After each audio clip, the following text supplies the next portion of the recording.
13 signs your aura is too powerful for most people to handle. As Carl Jung once said, your vision will become clear only when you can look into your own heart. In this world of masks and projections, having a powerful aura is both a gift and a responsibility. It can draw people in or push them away because not everyone is ready to handle the energy you carry. In today's video, from Spiritual Wisdom, we'll explore 13 signs that your aura is simply too powerful for most people to handle. As you listen, ask yourself, which signs resonate with your journey? Drop a comment below to share your experience.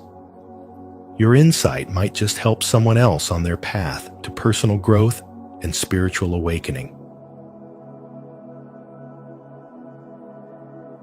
1. A powerful aura exposes others, not just inspires them. Your aura is not just a mystical concept or soft glow. It's the living, breathing signature of your soul. And when it grows in power, it doesn't just light up a room, it rattles the illusions people live by. You don't have to speak. Your mere presence becomes a force that stirs what others are still trying to suppress. Not because you're loud or dominant, but because your energy tells the truth. And truth, as Carl Jung revealed, is rarely comfortable. It acts like a mirror, reflecting back the hidden, disowned parts of a person's psyche. And when you've chosen to live honestly, your aura refuses to play along with denial or emotional avoidance. What people are reacting to isn't your personality, it's your presence. Your clarity exposes their confusion. Your wholeness reveals their fragmentation. Your alignment with truth unsettles the false sense of safety they've built their lives around. Your aura doesn't just inspire, it challenges. It doesn't merely uplift, it awakens. An awakening is rarely gentle. It shakes, it disrupts, it stretches people beyond what they thought they could face. That's why some pull away, gossip, or grow cold in your presence. They aren't rejecting you. They're rejecting the part of themselves that isn't ready to rise. Even though Carl Jung never used the word aura, his teachings on the unconscious, archetypes, and individuation speak to the same reality. We are not just minds. We are energetic fields.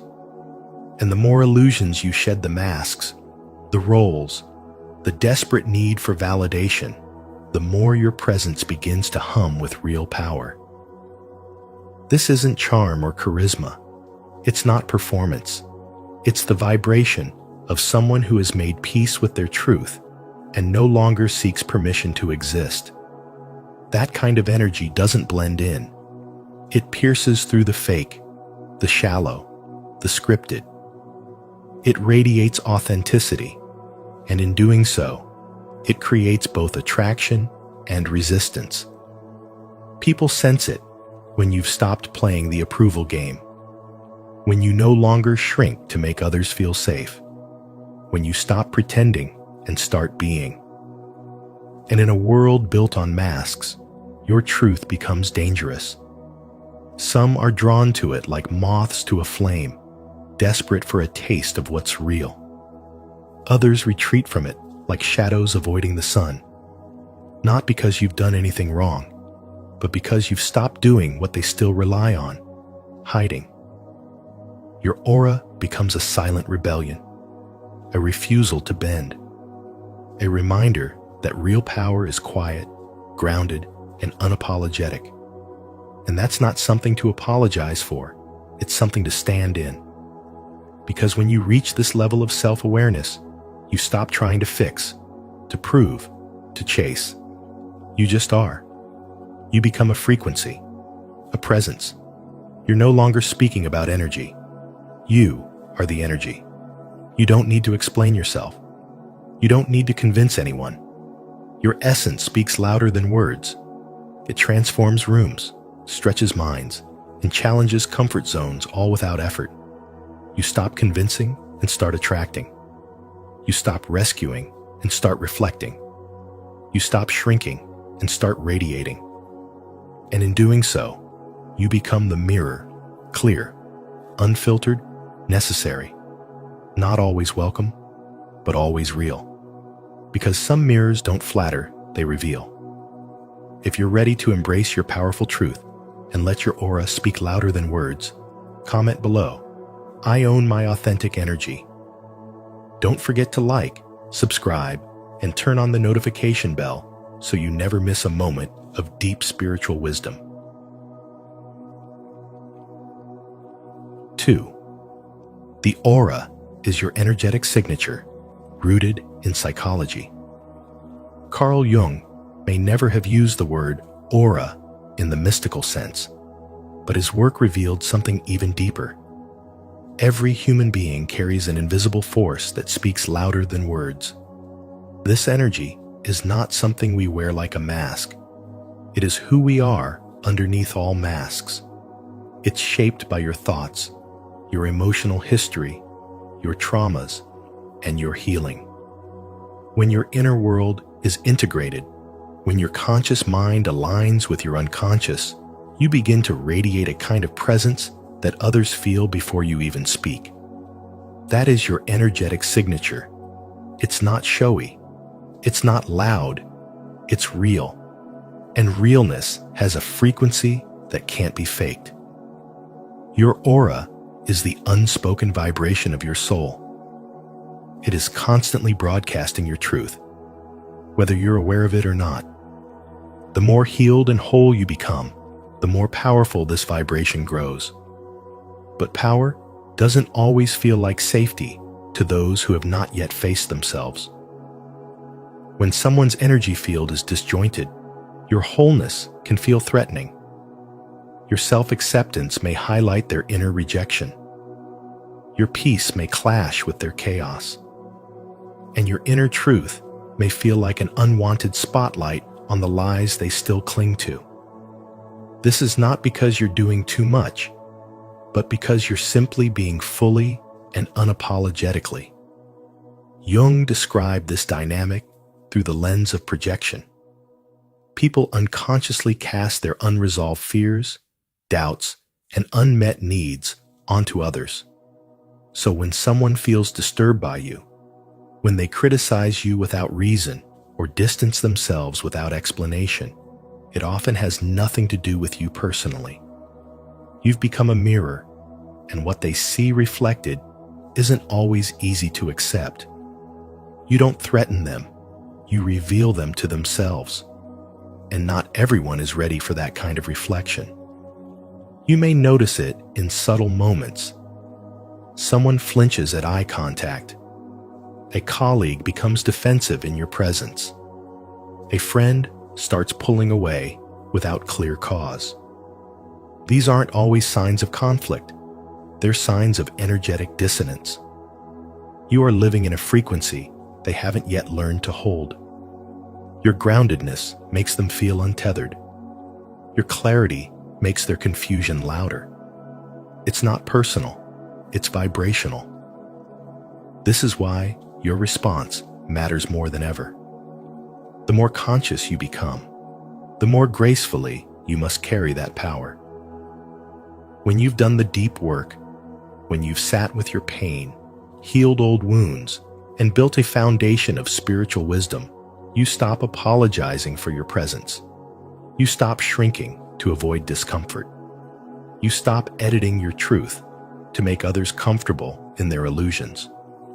You no longer seek to be understood in places that were never meant to hold your fullness. You simply are, and that is enough.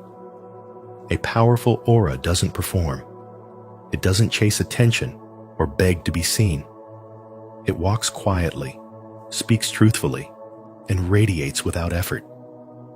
It becomes a silent teacher, a sacred invitation for others to rise not by force, but by example. When you carry this kind of energy, you are no longer just a person. You are a presence, a reminder, a spark that whispers, there is more. You don't need to prove it.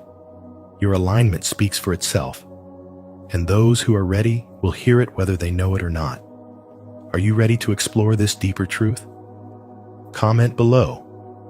I align my energy if you're committed to becoming more conscious, integrated, and powerful in the world around you.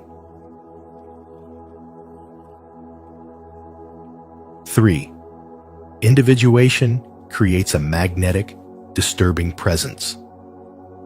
When you begin to integrate your shadow and awaken spiritually, something profound begins to shift inside of you. This is what Carl Jung called individuation, a return to wholeness. You are no longer fragmented, no longer split between who you are and who you pretend to be. Your presence starts to carry a different kind of weight. It's not loud, not performative, not seeking validation. It's grounded, magnetic, and deeply real. You don't have to chase attention. Your energy draws it naturally. It's not that you're trying to shine. You simply do.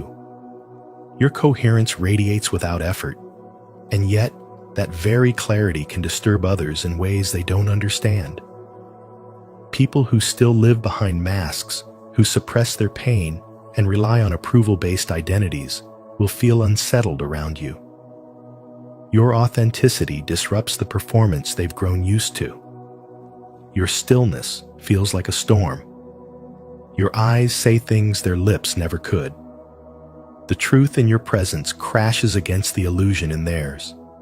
And suddenly, without a word, you become the mirror they never asked for. Many won't like what they see, not because you are offensive, but because you reflect back the parts of themselves they haven't yet faced. You are a reminder that healing is possible, and that terrifies people who are still clinging to their wounds.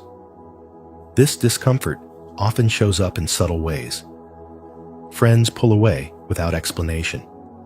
Conversations grow colder. You get labeled as intense, intimidating, or too much.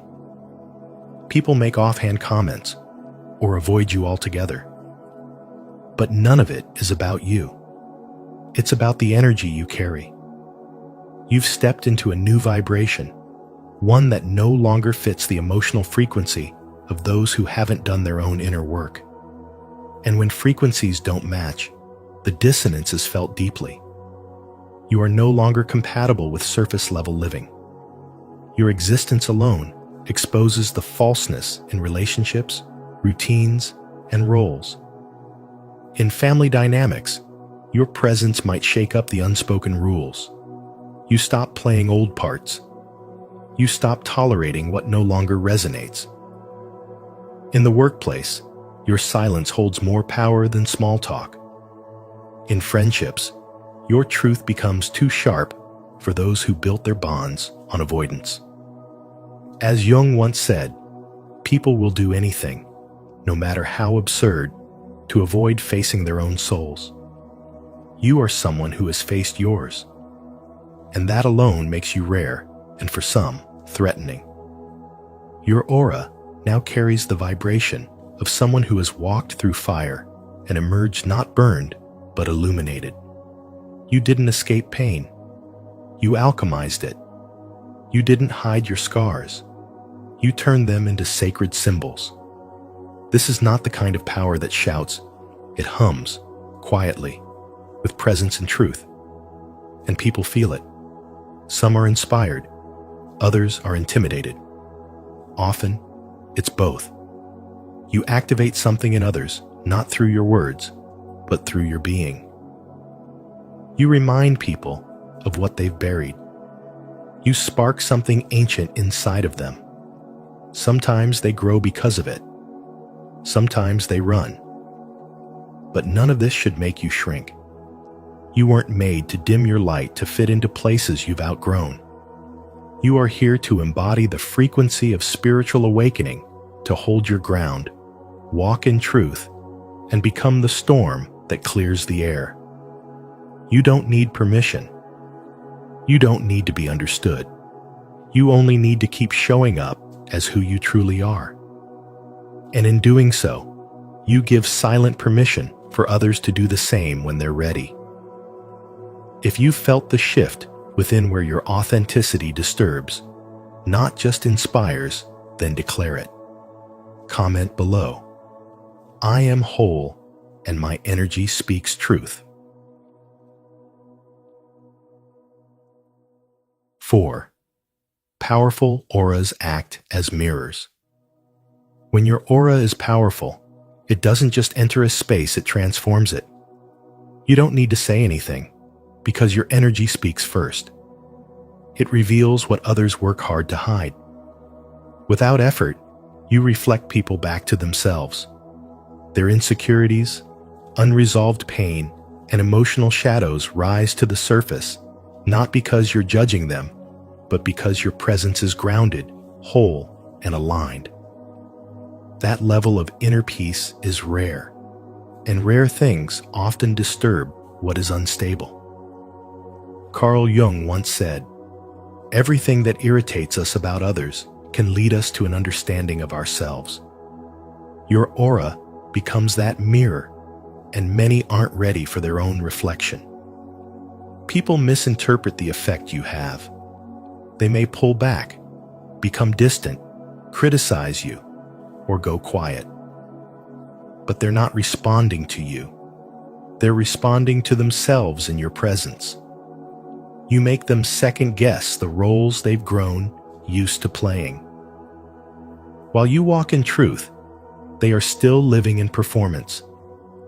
Your authenticity resonates, and resonance either harmonizes or dissonates. There's rarely a neutral reaction. That's why some are instantly drawn to you, while others feel an urge to retreat. It's not arrogance, it's energy. A powerful aura is not loud. It doesn't need to be. It commands attention without trying. You don't chase approval because you've made peace with yourself.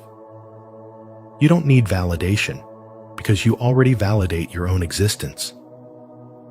That inner calm exposes what others still cling to, the need to be seen, liked, chosen. Your quiet confidence makes their anxiety louder, their attachments clearer, their restlessness harder to ignore. And so, your presence either inspires or unsettles, but it never goes unnoticed. You shift dynamics just by being. This kind of energy wasn't handed to you. You earned it. You went through darkness. You sat with pain others ran from. You confronted your own shadow, tore down illusions, healed what was broken, and rebuilt from the inside out. That kind of radiance doesn't come from looks or charm. It comes from deep spiritual labor. Carl Jung called this process individuation, becoming whole by integrating all parts of the self. While others are still caught in the shallow cycle of appearances, you radiate from your core. You don't need to prove your worth. You've already found it. There's nothing wrong with you when others feel uncomfortable around you. Their discomfort is their soul whispering that something in them is ready to awaken. Your aura isn't too intense. It's simply too true. You're not here to be convenient. You're not here to fit into broken molds. You are here to walk in truth, to remind others that healing is real, that alignment is possible, and that living in light is not only brave, it's necessary. Keep showing up with integrity. Keep walking with quiet power. Let your energy continue to speak, not to be accepted, but to set the standard. If this message resonates with you, subscribe to our channel and stay connected with a community that understands the power of energy and self-awareness. Here, we explore how your presence can reflect truth, heal wounds, and inspire growth. Remember, your aura is not a threat. It's a gift. Keep shining. 5. You trigger psychological projection. People with powerful auras don't need to raise their voices to command attention. Their presence alone speaks volumes. Their energy doesn't just enter a room, it shifts it. It reflects, exposes, and awakens. And for many, that's unsettling. You become the mirror they didn't ask for, the silent reminder of everything they've repressed. When your energy is pure, intense, and aligned, it triggers the unconscious material in others' jealousy, fear, guilt, and brings it right to the surface. Not because you're doing anything wrong, but because your light threatens the shadows they've learned to live in. Carl Jung once said, "Until you make the unconscious conscious, it will direct your life, and you will call it fate." Your aura becomes that catalyst. You're the quiet presence that disrupts their carefully maintained illusions. They don't know why they feel uncomfortable around you, only that they do. And instead of confronting their pain, they project it. You haven't hurt them, they're just hurting in your clarity. You haven't betrayed them, they're just afraid of your freedom. They don't want to admit it, but your calm confronts their chaos. Your stability shakes their emotional foundation. This often shows up in ways that drain your spirit. You might be working hard, staying in your lane, and someone at work begins treating you coldly or subtly sabotaging you. You look for explanations that don't exist, but it's not logic, it's energy. You remind them of everything they're not owning. You're real in a world of masks, and just your authenticity makes them uncomfortable. You force a confrontation. They never agreed to one with themselves. In intimate relationships, it can be even more painful. You offer love, presence, emotional intelligence, yet somehow you're accused of being distant, disloyal, or selfish. Not because you are, but because they can't meet you at the frequency you live on. You become a mirror to their unresolved pain. They can't name it, so they blame you. Your independence feels like abandonment to someone who depends on emotional chaos to feel alive. Your peace makes them restless because they've never felt it within themselves. You're not hurting them. You're just showing them the part of themselves they've tried to ignore. When your aura is strong and spiritually charged, you don't just inspire others, you provoke growth. And growth is uncomfortable. People might say, "You're too much, too intense, too sensitive, too quiet." But those judgments are never about you. They're about what your presence awakens in others. The truth is, your energy confronts the ego, and the ego fights back. You carry spiritual wisdom without trying. Your frequency forces people to choose, evolve, or retreat. And most retreat because facing themselves is harder than blaming you. You were never meant to dim your light just to make others feel safe in their darkness. You're not here to absorb their projections or carry their shame. You are the invitation, not the source of their discomfort. Your role is not to fix them, it's to stay in alignment. Let their storms pass. Don't mistake their reaction for your responsibility. You were never too much. You were just what they weren't ready for. Your aura isn't a weapon, it's a wake-up call. And not everyone wants to be awake. But those who do, they will feel your energy and never forget it. 6. Your energy elicits intense reactions from strangers. When your energy is truly aligned, it doesn't ask for attention. It commands a response. You've likely seen it. People who feel instantly drawn to you, confiding in you as if they've known you forever, or those who seem uneasy, defensive, or even irritated in your presence. This isn't a coincidence. It's the silent force of your spiritual field in motion. Your aura carries the emotional and spiritual truth of who you are, and when it comes into contact with others, it subtly activates what lies hidden within them. Your frequency touches the subconscious, gently stirring emotions they've long buried and truths they've worked hard to suppress. Most people move through life wearing emotional masks. They pretend, perform, and protect themselves from vulnerability. But when you enter a space grounded, authentic, whole, your presence disrupts that illusion. Some feel an inexplicable safety around you, as if your energy grants them permission to be honest. Others feel exposed, unsettled, even threatened. Not because of anything you've done, but because your vibration reflects what they are not yet ready to face. You mirror back the parts they've denied, and that can be both awakening and uncomfortable. Carl Jung once said, "People will do anything, no matter how absurd, to avoid facing their own soul." Yet your aura does just that, without effort or intention. It holds up a mirror and invites others to see who they really are. That's why people spill their hearts to you without warning. That's why you've encountered judgment from those who hardly know you. Your energy doesn't just soothe, it initiates transformation.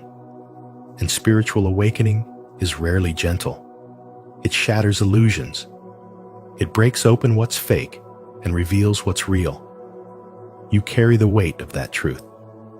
Your aura reaches beneath the surface of every interaction, piercing through the superficial and igniting something ancient within others. For some, that encounter is healing. For others, it's terrifying. Still, your role is not to shield people from their discomfort. It's not to dim your light to make them feel safe in their shadows. Your responsibility is to embody your truth, even when that truth shakes the foundation of those around you. This is the essence of having a powerful aura.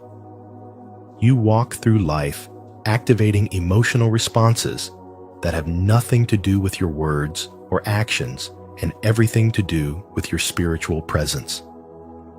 As you become more integrated and aligned, your energy will naturally confront what is fragmented in others. Don't take it personally. This is not about ego, it's about frequency. The more light you emit, the more darkness you expose. Some will love you for it, some will reject you. But either way, your presence will leave no soul unchanged. Comment below. My energy awakens truth. If you've noticed how strangers react deeply to your presence. Your aura isn't random. It's a mirror to the soul. If this resonates, don't forget to like, subscribe, and turn on the notification bell so you never miss more insights like this. 7. You're labeled too intense or misunderstood. People who operate only at the surface level of life often find your emotional presence confusing or even overwhelming. When they say you're too serious or too intense, what they're really reacting to is the clarity and frequency of your inner energy. It's not just what you say, it's what you radiate. Your aura speaks a language most people have forgotten. It confronts the parts of them they've buried, the emotions they've numbed, and the truths they've refused to face. You don't speak from pretense, you speak from the soul. That alone can make others feel exposed, uneasy, even defensive. This has nothing to do with your behavior and everything to do with your essence. Your aura, the field of emotional and spiritual energy surrounding you, is shaped by your self-awareness, your healing, and your courage to embrace authenticity in a world obsessed with appearances. Many people have never sat quietly with their sorrow or anger. they've never faced their own shadows. So when you walk into a room carrying that depth and resonance, it shakes them. It triggers shame, envy, or fear they don't know how to name. And instead of looking inward, they label your energy as too much. You have been forged through emotional fire, the heartbreaks, the betrayals, the soul-tearing moments. They didn't destroy you. They refined you.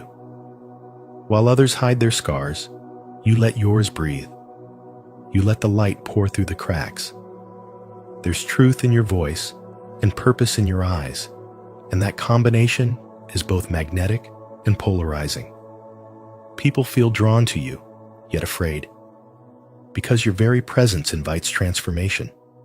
It forces people to choose, evolve, or escape. In a culture that rewards shallow interaction and emotional numbness, your depth feels radical. You don't just hear words, you feel behind them. You don't just ask questions, you seek truth. You see through masks, and you don't participate in illusions. That makes you dangerous to anyone committed to avoiding themselves. They may call you dramatic or too deep, but what they're really saying is, I'm not ready to feel that much. You carry sacred discomfort, the kind that awakens. Your energy isn't chaotic, it's awake. You were never meant to be small or quiet just to make others comfortable. You were meant to reveal what's hidden, to activate truth, to remind people of the fire they've tried to forget. Your aura reflects what others fear confronting. That reflection feels like pressure, but it's actually an invitation to grow, to heal, to awaken.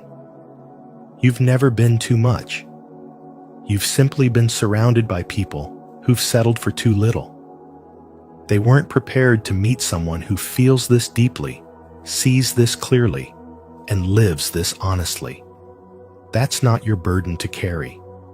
You don't need to tone down your truth. You need to stand firm in it, not to prove anything, but to live in full alignment with who you really are. If you've ever been called too intense or misunderstood for simply being deep and authentic, you're not alone. Comment, I resonate with this, if you felt this way, or not my experience, if you see it differently. Your voice matters. Let's talk about it in the comments. 8. You shift the atmosphere instantly. Your aura walks into the room before you do. It's not just a metaphor, it's an energetic fact. The frequency you carry either uplifts a space or unsettles it completely, depending on the emotional balance of those present. This isn't subtle or imagined. It's instant, intense, and unmistakably felt by everyone, whether they realize it or not. A powerful aura doesn't just blend in, it transforms the room. That transformation might bring healing calm or provoke deep discomfort, but it never goes unnoticed. Your energy is not passive. It activates, stirs, and challenges whatever is stagnant or misaligned. People often stare at you without knowing why, or suddenly change their tone when you enter. It's not your appearance, it's your vibration. Your presence disturbs their emotional dust, revealing what they've tried to suppress. You're not doing anything on purpose. Your alignment is simply a mirror. You reflect back what others are running from. Your stillness, your inner coherence, becomes louder than words in rooms full of hidden chaos. This is the paradox. The more you become yourself, the more uncomfortable you make those who are not ready to face themselves. You don't need to expose anyone. Their own soul feels exposed just by being near you. Even animals and children, with their pure, instinctive awareness, are deeply affected by your aura. A dog may approach you with calm reverence or flee in confusion, sensing the energy you radiate. Children might be drawn to you with wide eyes or hide behind their parents' legs, unsure of what they're feeling, but deeply aware of your spiritual weight. They don't see your resume or your social status, they feel your frequency. In a world that rewards masks, they sense your truth. That alone sets you apart. In the modern world, this kind of energy is often misunderstood. Maya, a woman with a deeply aligned soul, noticed a strange pattern. Every workplace she entered would either become confessional within days, or people would avoid her completely. For a while, she thought she was the problem. But she came to understand a deeper truth. She wasn't the source of the reaction. She was the reflection. Her wholeness highlighted others' fragmentation. Her calm made others feel their inner chaos, not because she judged them, but because she didn't hide. That kind of inner congruence becomes a silent alarm in a world full of inner dissonance. Your aura is an influence. It speaks louder than your words, more convincingly than any performance. You don't need to try to be noticed. You simply are. People sense authenticity, even if they can't name it. They feel drawn to it or repelled by it. When you are whole within, you expose the parts of others that are not. This is not your fault. This is your light doing what it naturally does, illuminating. And illumination always brings contrast. You shift rooms, not by effort, but by essence. Your energy creates change without force. Don't apologize for that. Don't dilute your power just to soothe a room built on avoidance. If your aura unsettles people, maybe they needed to be unsettled. Maybe the silence needed to be broken. Maybe the masks needed to crack. You don't exist to please the room. You exist to wake it up. And in the presence of that awakening, everything begins to shift. If you're still tuned in, comment below, "I shift energy," to let us know you're feeling this truth. Your voice helps us grow this space of awareness and light. 9. People confide in you unintentionally. People confide in you without warning. They speak their buried truths, reveal past regrets, hidden traumas, and suppressed emotions. You never ask for it, but it happens anyway. This isn't random, it's your energy. Your aura silently says, "You're safe here." Without needing to speak, you hold space where others feel seen, not judged. You don't just listen, you feel them. In a world where emotional safety is rare, your presence becomes a sanctuary. And that is no small thing. Carl Jung once said, "Knowing your own darkness is the best method for dealing with the darkness of other people." This is what your spirit emits. You've faced your shadows, endured your own storms, and because of that, people feel your depth. Your energy tells a story, even when your words don't.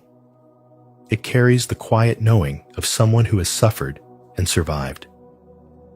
That unspoken truth draws people in. They sense your strength, not the loud kind, but the soulful kind. So, without even understanding why, they open up, and you become their healer, their mirror, their refuge. But what they don't see is the silent weight you carry afterward. While they walk away lighter, you're left with pieces of their pain. At first, it's subtle mental fog, emotional fatigue, a heaviness you can't quite name. You begin to feel stretched, drained, emotionally full, yet personally unseen. You're holding too much, and no one knows it. Everyone sees your light, but they don't ask if it's flickering. Everyone finds strength in you, but they don't know your soul is tired. You've become everyone's place to land, but forgotten to land somewhere yourself. That's why boundaries aren't just spiritual, they're survival.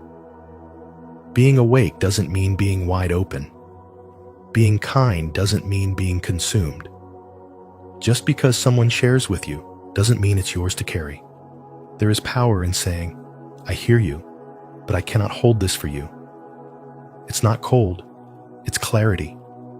Your role isn't to absorb, it's to reflect, to guide, to witness, not to bleed for every broken story that finds its way to you. Protecting your energy is not selfish, it's sacred. Energetic hygiene is as necessary as physical rest. You must return to yourself daily. Cleanse your field. Detach from energies that aren't yours. Whether it's through breathwork, solitude, nature, prayer, or creative expression, do what anchors you. Your aura is not just light, it is memory, sensitivity, truth. And like any sacred space, it needs care. The more powerful your aura becomes through spiritual awakening, the more it must be respected and maintained. You cannot be everyone's healer if you're neglecting your own healing. You are not here to absorb emotional chaos. You are here to awaken, to shine, to serve, but not to be sacrificed. Your power lies in your presence, not in your pain. Guard it. Honor it. Let your spiritual wisdom lead you to give without depletion, to love without losing yourself, to hold space without abandoning your own. Because even light needs rest. Even healers need healing. Have people ever opened up to you out of nowhere, as if your presence gave them permission to be real? If you've experienced this, share your story in the comments so others can relate and learn. If not, comment, I am open to understanding, to begin recognizing the quiet power your energy holds. 10. You naturally repel the superficial. People who are deeply attached to surface-level validation often feel uneasy around you, not because you are unkind, but because your energy doesn't play by the same rules. You don't flatter, you don't perform, and you don't conform just to make others comfortable. Your authenticity becomes a silent confrontation. It holds up a mirror, one that reflects the hollowness of pretenses and the fragility of false identities. This is why those who live for appearances or hide behind polished masks either avoid you or try to reduce you by calling you intense, serious, or boring. They may not understand it consciously, but your presence makes them feel seen in a way they aren't ready for. You don't engage in shallow talk for the sake of fitting in, and you don't inflate your personality to gain approval. That alone disorients people who rely on external validation for their sense of self. They might gossip, overcompensate with charm, or constantly seek attention, but none of that moves you.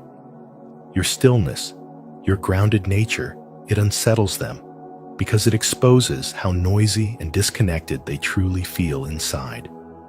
They may try to label your depth as a flaw, but it's not. It's a sign of coherence. Carl Jung said, "The privilege of a lifetime is to become who you truly are, and you are living that truth, whether others can understand it or not." You don't repel people because of negativity. You repel superficiality because your vibration demands truth. You unconsciously remind people of what they've buried, their silence, their unresolved wounds, their forgotten desires for real connection. This is why, even in crowds, you often stand alone, not because you are lonely, but because your spirit refuses to settle for anything less than real. You may feel isolated at times, but that isolation is sacred. It means your soul is choosing quality over quantity, depth over noise, truth over convenience. You're not here to entertain illusions. You're here to awaken energy.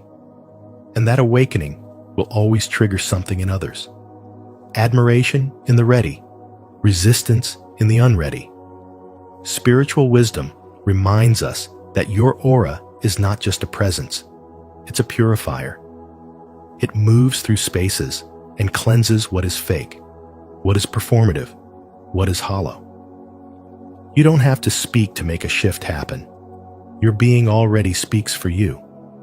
And in a world drowning in distraction, your authenticity is a rare medicine. It's no wonder some people can't handle it. You're not too much. You're just living in alignment, and that is always disruptive to those who aren't. If you've ever been called too real or felt isolated for simply being yourself, this message is for you. Comment below. I choose truth over appearances if you're ready to honor your authenticity and walk boldly in your light. Let's rise together, one soul, one truth at a time. 11. You energize or drain others based on their vibration. Some people feel energized in your presence, as if their spirits have been gently lifted just by being near you. Others, however, feel uncomfortable, irritated, or even drained, and it has nothing to do with what you say. It's your aura. Your energy field interacts directly with theirs, exposing emotional tension, repressed wounds, or unresolved thoughts. This energetic reaction isn't personal. It's vibrational. When someone is grounded and aligned, they receive your presence like healing sunlight. But when someone is fragmented or hiding behind defense mechanisms, your light becomes a mirror, and they may flinch at their own reflection. Carl Jung's concept of psychic interaction explains this invisible yet powerful exchange. He believed that people constantly project unconscious material onto others, and that deeper personalities like yours tend to attract stronger projections. Your aura doesn't just exist, it communicates. It speaks directly to the unspoken, stirring truth in others, even if they aren't ready to hear it. That's why people sometimes misunderstand you or retreat from your presence. You are not just a person to them. You are a trigger, a spotlight, a spiritual wake-up call. Think of those times when someone told you they felt peaceful around you, as if a weight had lifted, even though you barely spoke. That's not coincidence. It's a testament to your frequency.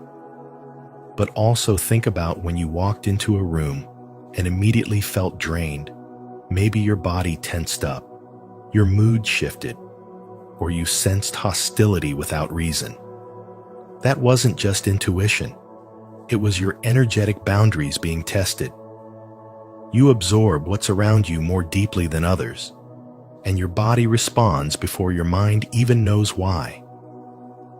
In the workplace, your calm confidence may be seen as a threat to those fueled by competition and control. They may act cold, passive-aggressive, or overly critical, not because you're wrong, but because your presence unsettles their masks. Your steadiness makes their inner chaos louder. Your honesty makes their avoidance harder. And your compassion highlights their disconnect. That's why the same aura that uplifts one person might disturb another. You don't change, but their reaction does, based on their level of inner harmony. This dynamic is not something you need to fix. It's something you must understand. When your aura is strong and integrated, it becomes a tuning fork for truth. Those attuned to love, growth, and integrity will resonate with you. Those clinging to illusions, ego, and denial will resist you. Both are reflections, not judgments. Your role is not to dim your energy to be accepted. Your role is to discern, to choose wisely who gets access to your presence and who doesn't. When someone tells you that you're too much, it often means your authenticity demands a level of self-honesty they're not ready for.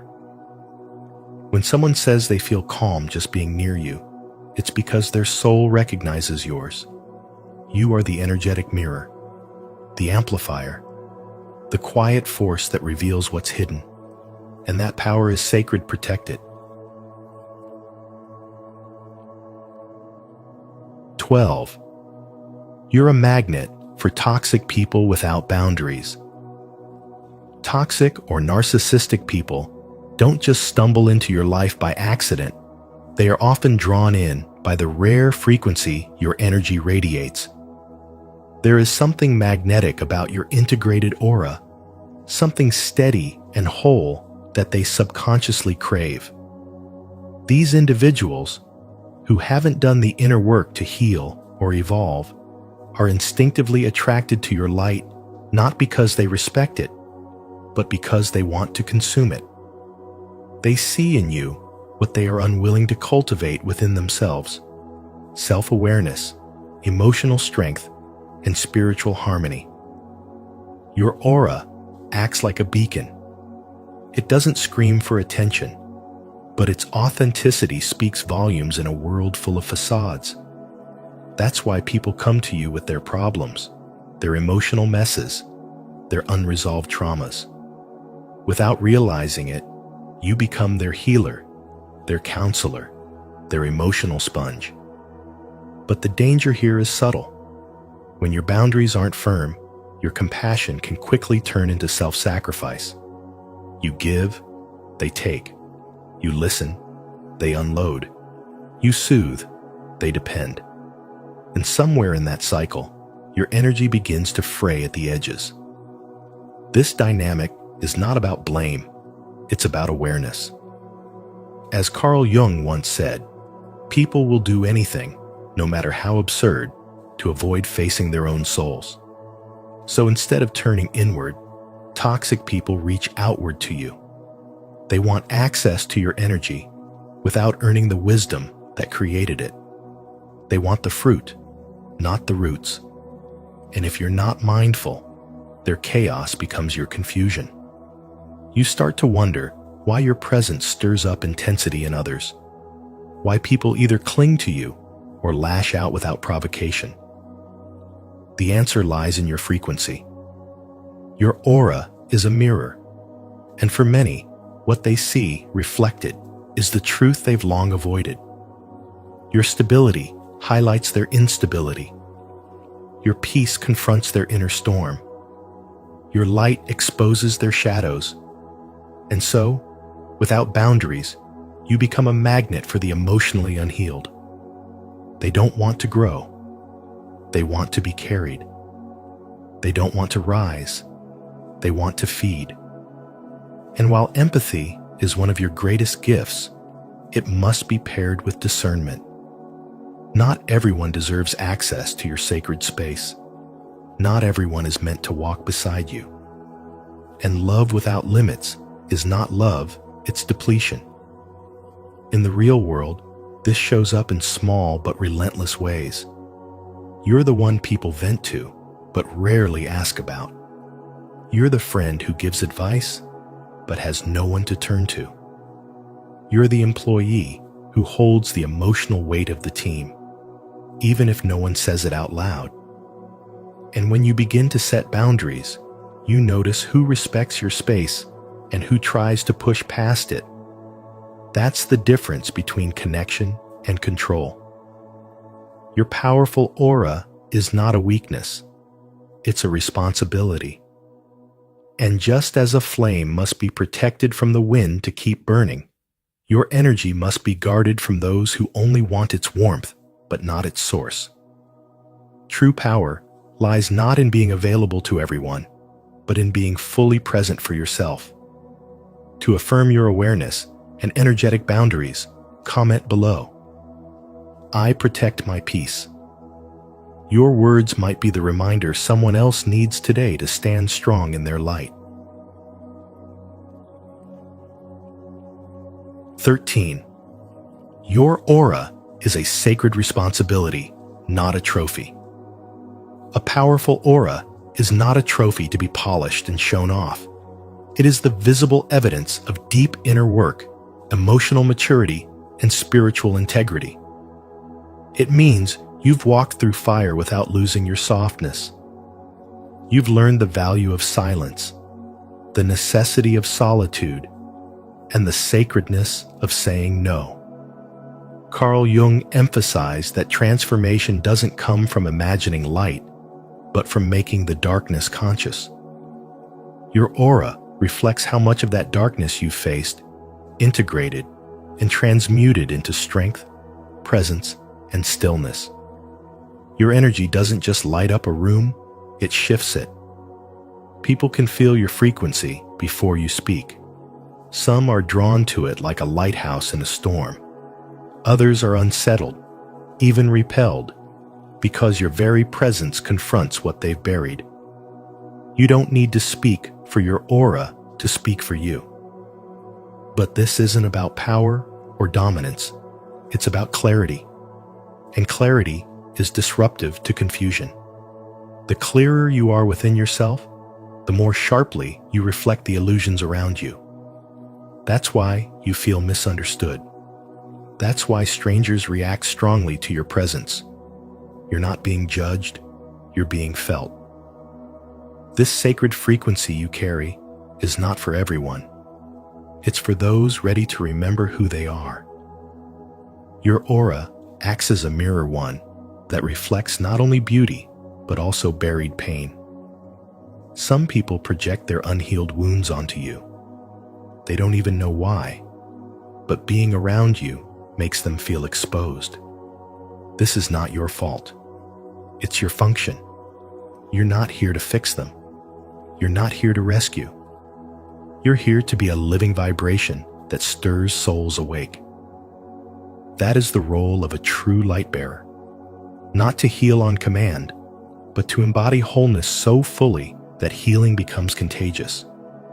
Because your aura is so potent, boundaries are not optional. They're sacred. You are the gatekeeper of your energy. Not everyone deserves access. Just like a temple is protected, so too must your energetic field be. That doesn't make you harsh, it makes you wise.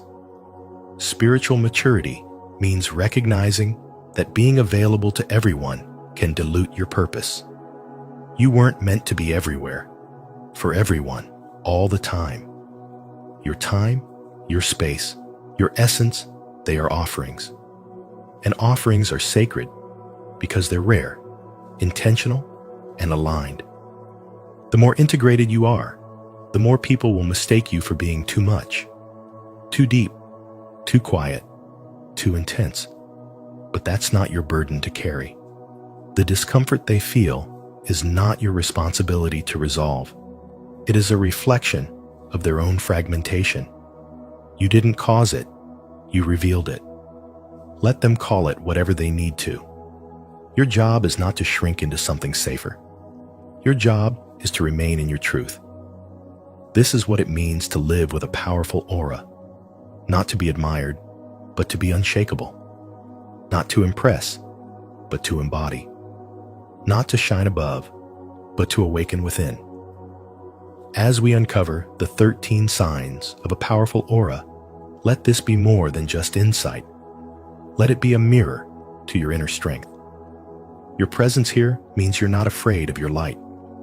Comment below. My aura speaks before I do, to affirm your power and inspire others on the same path. Let's continue this journey together. Thank you for joining us on this journey of self-discovery and energy awareness. If today's message made you reflect on your own spiritual presence and the silent power you carry, remember, you don't need to shrink to make others comfortable. Embrace your light unapologetically. If you found this video helpful or inspiring, please give it a thumbs up, share it with someone who needs to hear this, and subscribe to Spiritual Wisdom for more soul-nourishing content. And don't forget to turn on the notification bell so you won't miss any of our upcoming videos. Your light needs to shine on.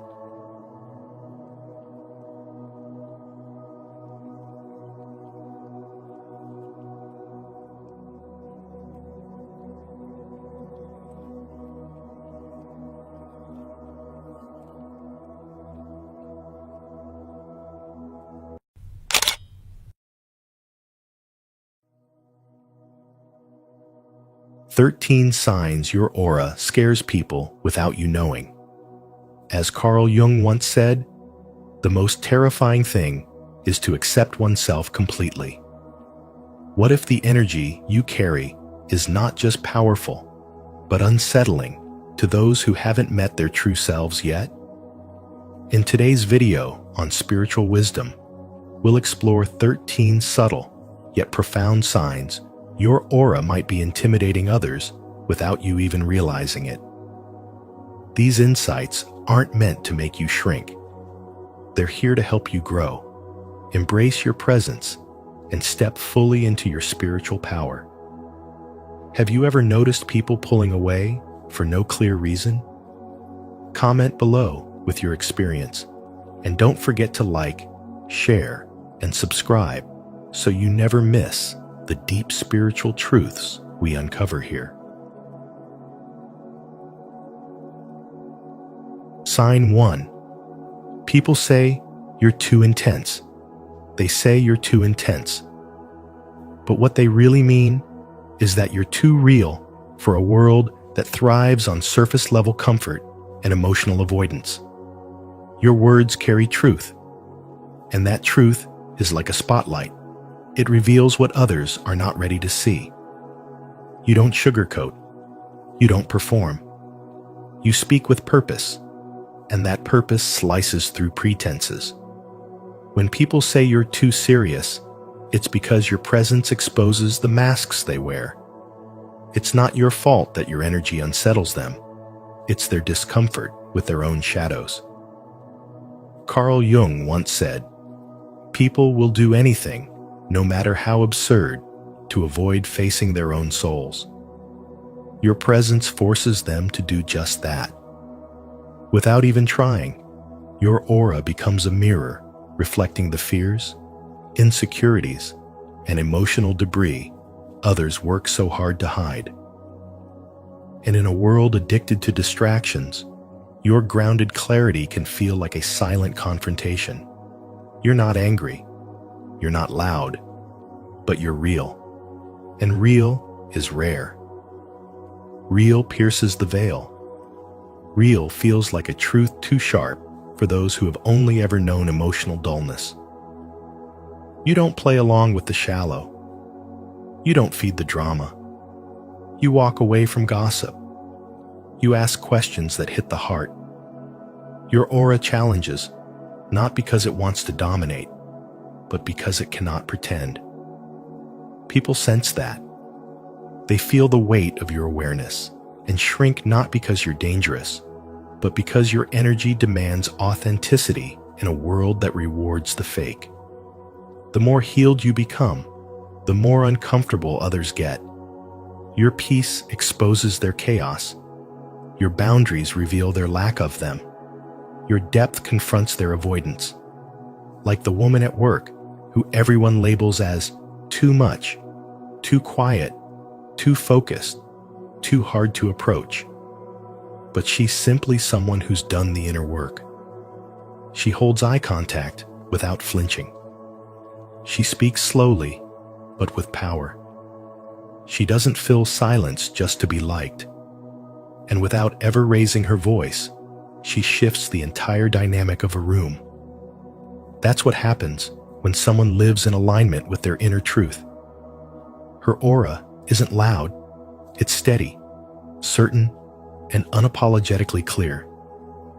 And that clarity feels threatening to those still hiding behind emotional noise. Carl Jung taught that the process of individuation, becoming whole, requires facing the parts of ourselves we'd rather keep buried. You've faced them. That's why you no longer chase approval. That's why you no longer abandon your instincts to fit in. You've stopped performing and started living. And the people around you, even if they don't understand it, feel that shift.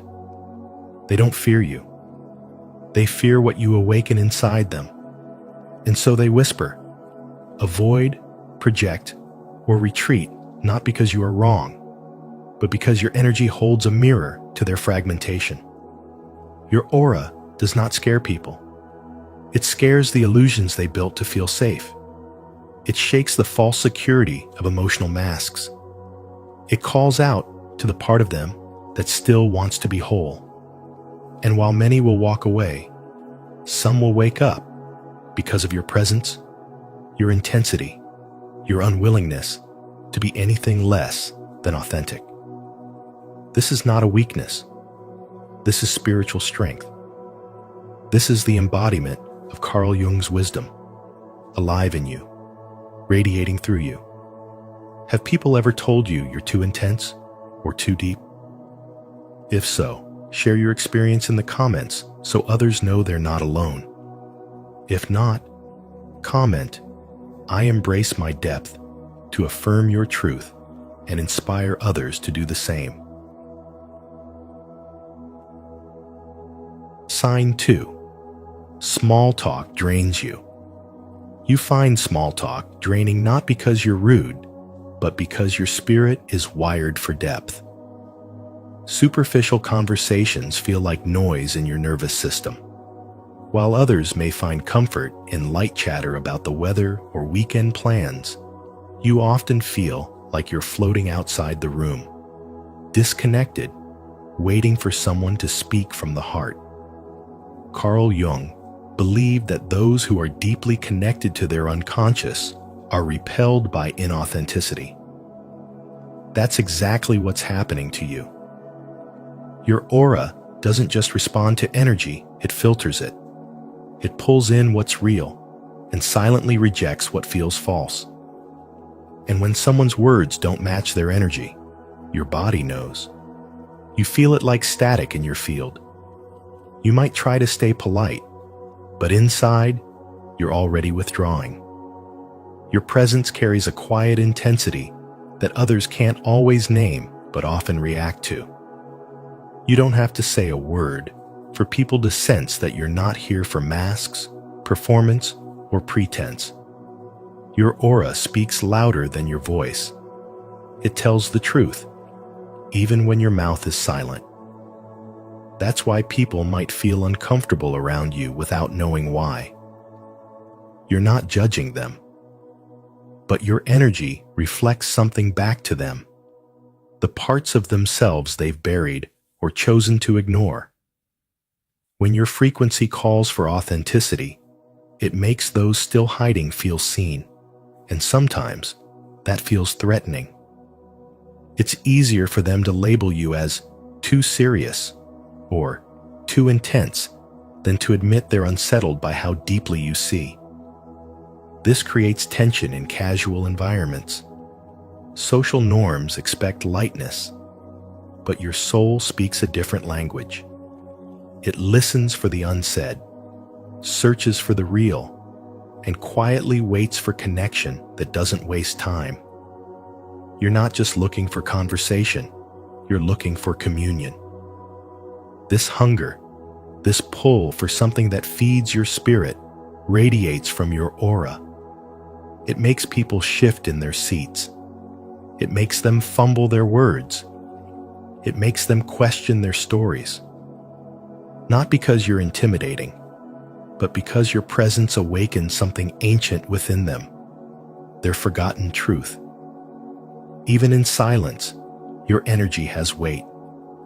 The way you hold eye contact, the way you listen deeply, the way you speak with intention, all of it tells others that you are fully present.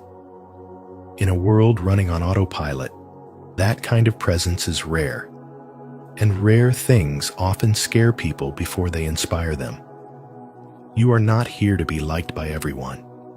You are here to be real, to hold the vibration of truth, even when it disrupts comfort.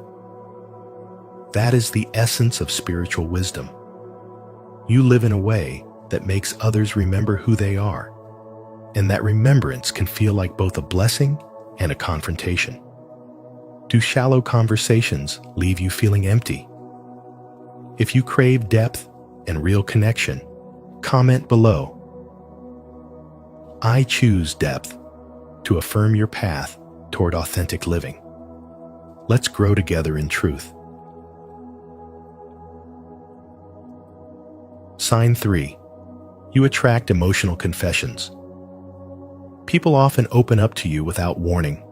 Strangers, friends, even those you've barely met. They spill secrets, share heartbreaks, reveal wounds they've kept hidden for years. You don't ask for it, but it happens again and again. That's because your presence feels safe. There's something in your silence that whispers, "I won't judge you." Your energy doesn't demand attention. It invites surrender. This is not about charm or charisma. It's deeper. You carry the quiet presence of someone who has seen pain and still chooses to love. You radiate the energy of a healer, not because you fix others, but because you feel them. Your aura doesn't just comfort, it uncovers. And that makes people confess what they've never said out loud, even to themselves. But while others leave feeling lighter, you are often left carrying what they poured into you. You absorb, you transmute, but you are rarely seen. People come to you for emotional rescue, not emotional reciprocity. It creates a strange ache, emotional loneliness, surrounded by emotional intensity. You are everyone's safe place, yet few feel like home to you. This is the unseen weight of having a powerful, magnetic aura. It draws people in, but it doesn't guarantee that they'll stay or see you clearly. Carl Jung spoke of the unconscious being mirrored back through our interactions with others. Your presence acts like that mirror. It reflects back the truth sometimes too clearly. People don't fear you. They fear what you awaken in them. They fear their own suppressed feelings, unspoken pain, unresolved stories. And because your energy triggers that awakening, they may pull away once the confessions are over. You leave them raw, honest, and terrified of that honesty. So they distance themselves, not because you are too much, but because you are real. This is a core part of the spiritual awakening process. You begin to understand that your role is not to be everything for everyone. Your energy has value not because it makes others feel good, but because it makes them feel truth. That's rare. That's sacred. And yes, that can be lonely. Your aura is a force field of deep emotional gravity. It calls to the soul, not the surface.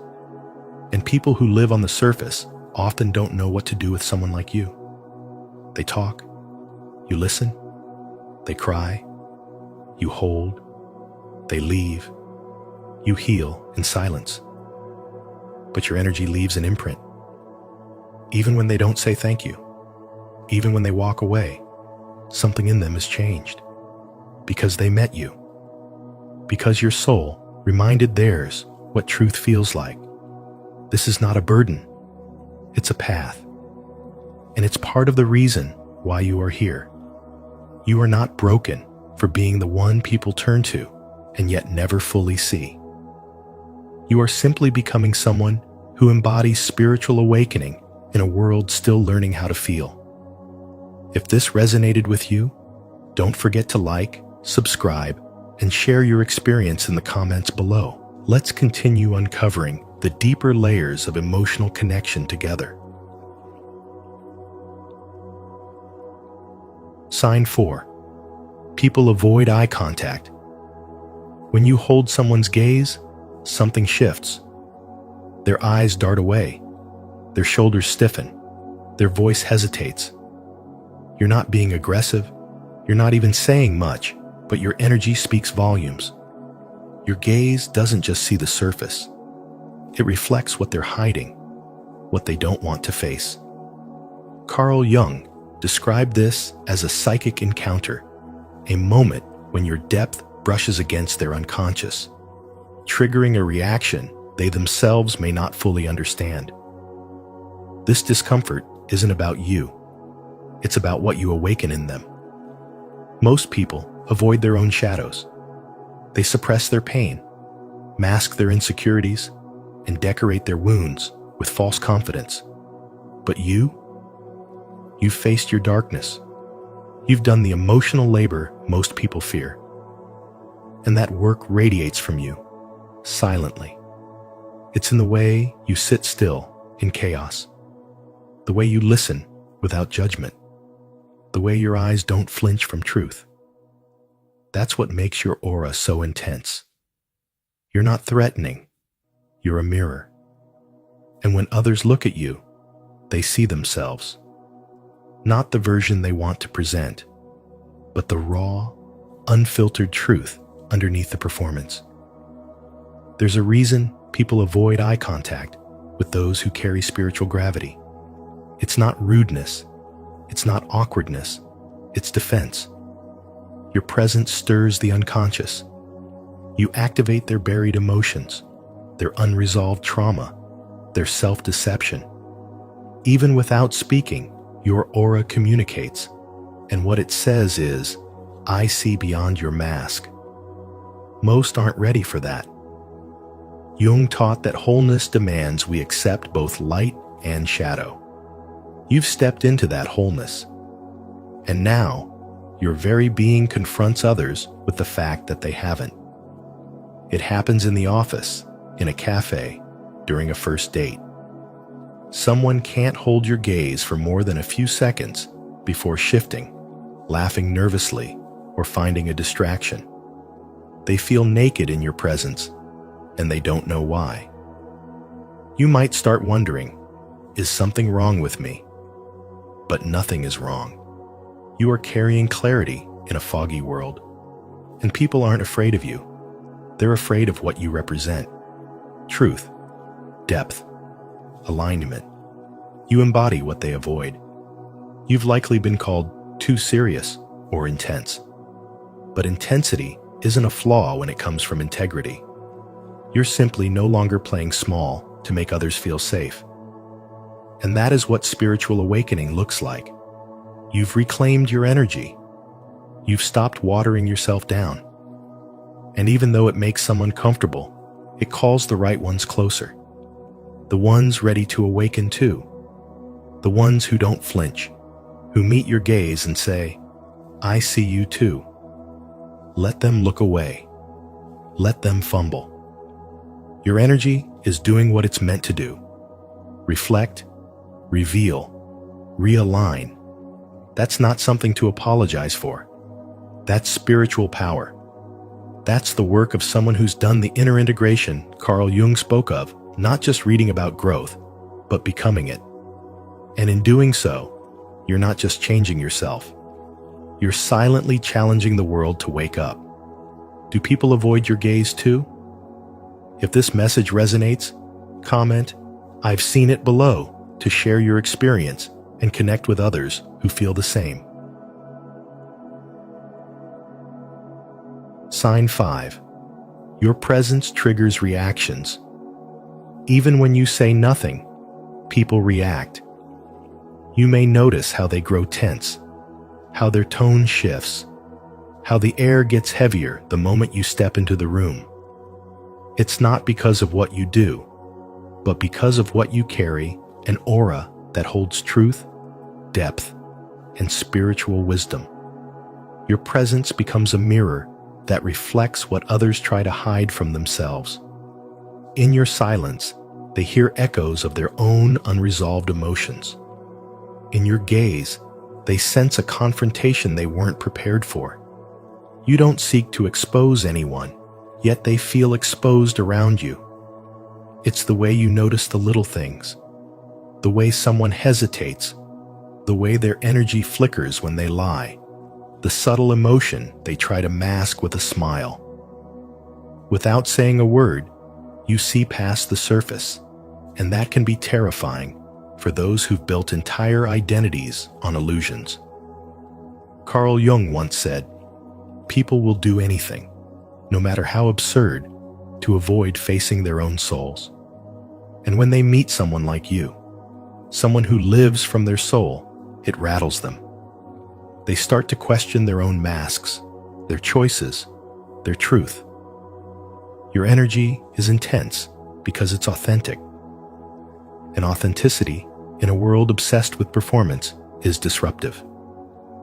You don't play roles to fit in, and you don't dilute your essence to make others comfortable. That kind of presence is not just rare, it's magnetic and confronting. Some are drawn to it because they're ready to grow. Others recoil because they're not. But either way, you leave an imprint. You challenge the norm just by being fully yourself. Your silence often says more than other people's noise. In conversations, you're not interested in small talk. You crave substance. You listen with intent. You ask questions that pierce through pretense. You don't just hear words, you hear the truth behind them. And when people feel truly heard for the first time, it either opens their heart or scares them into retreat.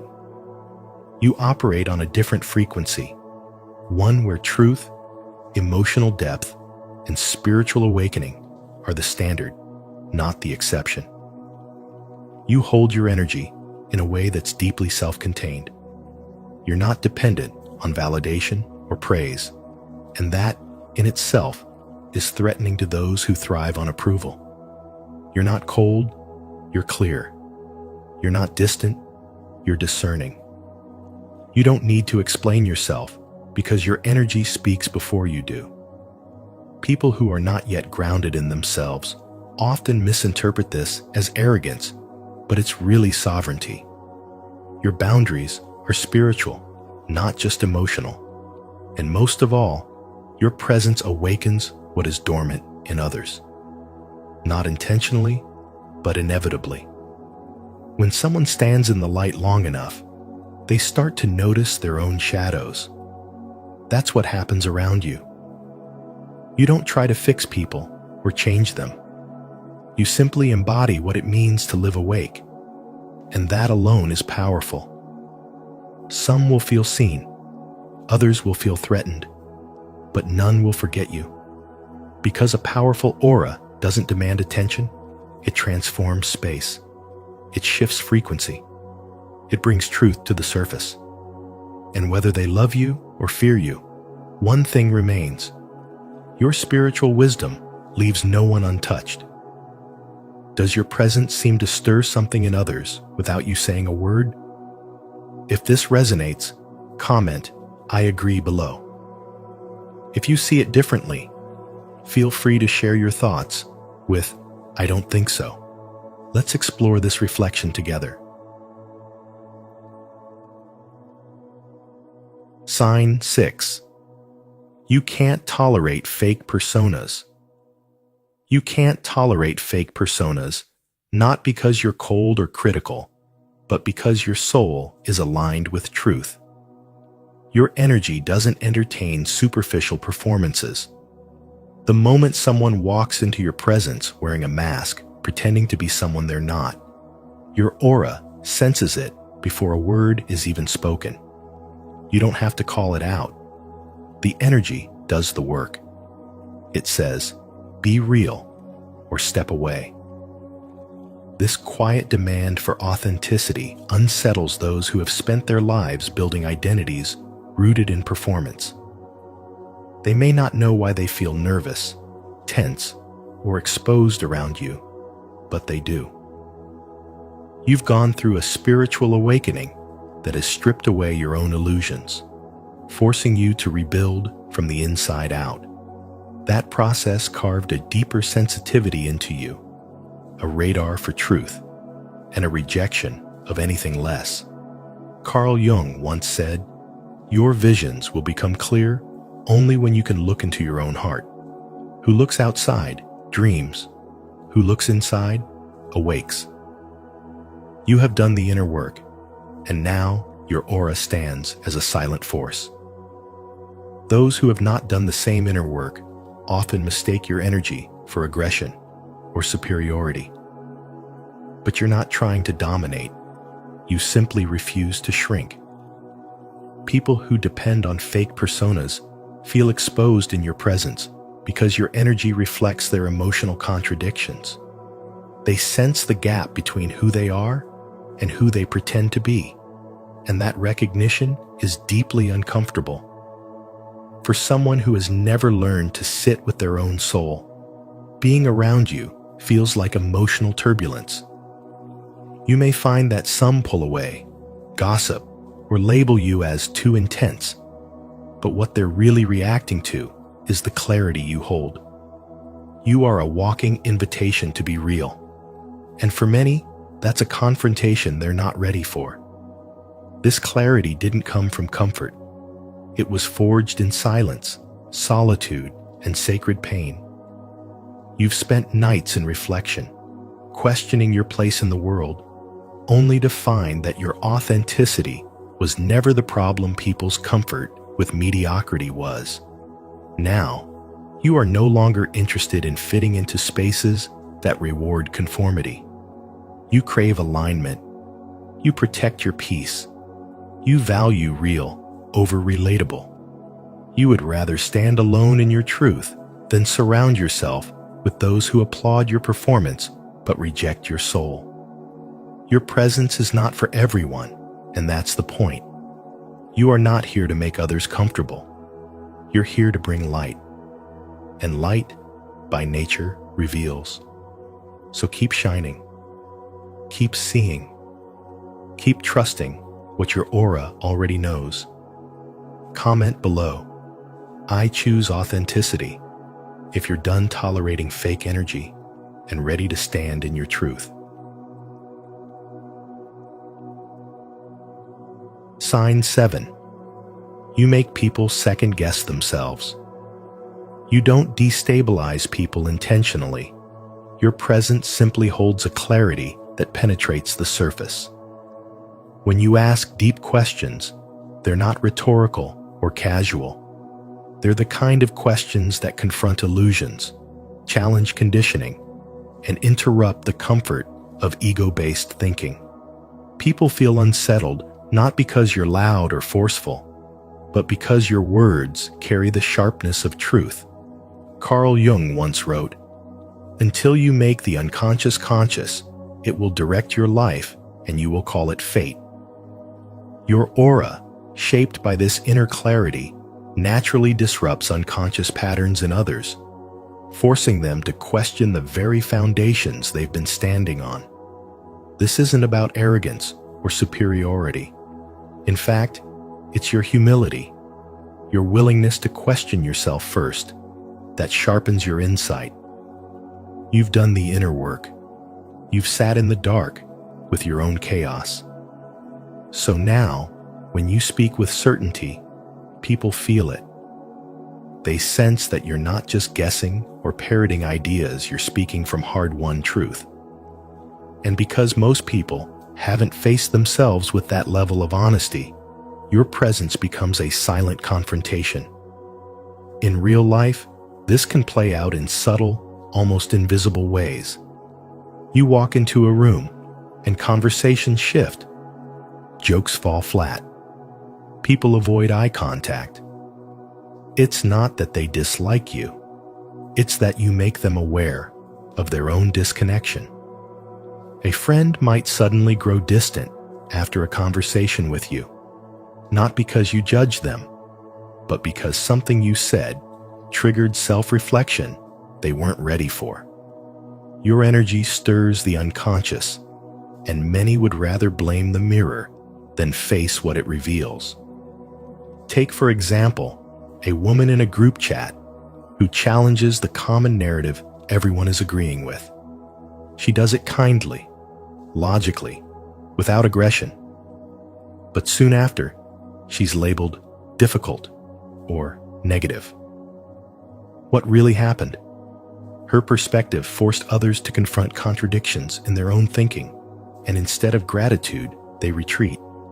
They gossip. They create distance. This is what Carl Jung described when he said, "Everything that irritates us about others can lead us to an understanding of ourselves." But not everyone is ready for that journey. And so, your spiritual wisdom becomes a quiet storm, never meant to harm, only to awaken. You are not here to make people comfortable. You are here to embody truth. And in a society built on appearances, that makes you rare. Your aura carries the residue of inner work, and that makes others doubt their outer performances. They may not say it, but they feel it. They shrink, not because you diminish them, but because they haven't yet remembered their own light. And until they do, your presence will feel overwhelming. Still, do not shrink. Do not dilute your voice or your presence to make others feel safe in their illusions. The clarity you carry is sacred. It may trigger resistance at first, but over time, it becomes the very seed of transformation. You carry the frequency of awakening, and those who are ready will feel drawn to it, not because you preach, but because you are. You live what others only speak about, and that is why, in the quiet moments after you leave the room, people think about what you said. They question what they've believed. And maybe, just maybe, they begin to wake up. If this message made you reflect deeper, leave a like, subscribe, and hit the notification bell so you never miss content that challenges your thinking and elevates your awareness. Comment below, "I embrace truth over illusion," to affirm your journey toward clarity and inner strength. Sign 8. People open up, then pull away. They feel safe with you at first. Something about your presence disarms their usual defenses. They begin to speak, revealing pain, memories, secrets they haven't told anyone in years. You don't even have to pry. Just your way of listening, your steady gaze, your stillness makes them feel like they're finally being seen. It feels healing. But then, just as suddenly, they disappear. They stop replying. They ghost you. And you're left wondering why something that felt so genuine could vanish without warning. But this isn't rejection. This is resistance. On a deeper, soul level, your aura unveiled something in them they weren't ready to face. You didn't push. Your energy simply reflected. Carl Jung said, "People will do anything, no matter how absurd, to avoid facing their own souls." And when your presence acts as a spiritual mirror, revealing what they've buried beneath distraction and denial, it can trigger fear. Fear of self, fear of truth, fear of change. Your aura speaks even when your mouth stays quiet. You don't just listen, you receive. You hold space. And in that space, people begin to feel vulnerable. Not because you demand it, but because your energy carries a frequency of emotional truth. You see beyond the mask, and they know it. That knowing can be terrifying for someone who's only ever survived by hiding. Your spiritual wisdom doesn't just offer comfort, it awakens. An awakening is not always soft. Sometimes it burns. This plays out everywhere in love, friendships, even casual interactions. People gravitate toward your calm, your depth, your honesty. They say they feel safe, that you get them. They might even say, "You feel familiar, like home." But safety isn't always soothing. When it comes with transparency, it strips away their armor. And if they aren't ready to face what's beneath, they pull away to avoid unraveling. A man once told you that you made him feel more understood in 2 weeks than his past relationships ever had. He cried in your arms and opened his heart, then left without warning. What happened? He looked in the mirror you held up and saw his pain. Not everyone is prepared to heal. Many are still attached to the stories they tell themselves. And when your presence begins rewriting that narrative, it scares them. Because now they can't go back to pretending they're fine. Your aura isn't loud or flashy. It's quiet, but undeniable. It touches wounds they've forgotten, emotions they've numbed. You remind people of what they've neglected inside themselves. And that makes you magnetic and threatening. Not because you harm, but because your energy doesn't let them lie to themselves anymore. This is the cost of carrying light. Your spiritual wisdom makes people feel, and feeling is uncomfortable when you've spent years running from it. So don't take their distance personally. It's not that you're too much, it's that you bring too much truth. Keep being that mirror. Keep holding that space. The right souls will recognize your light, not as something to fear, but as something that sets them free. Have you experienced this before? If this resonates with you, declare it in the comments. My presence reveals truth, even when they're not ready. And don't forget to like, subscribe, and turn on the notification bell to keep walking in your spiritual power. Sign 9. You intimidate authority figures.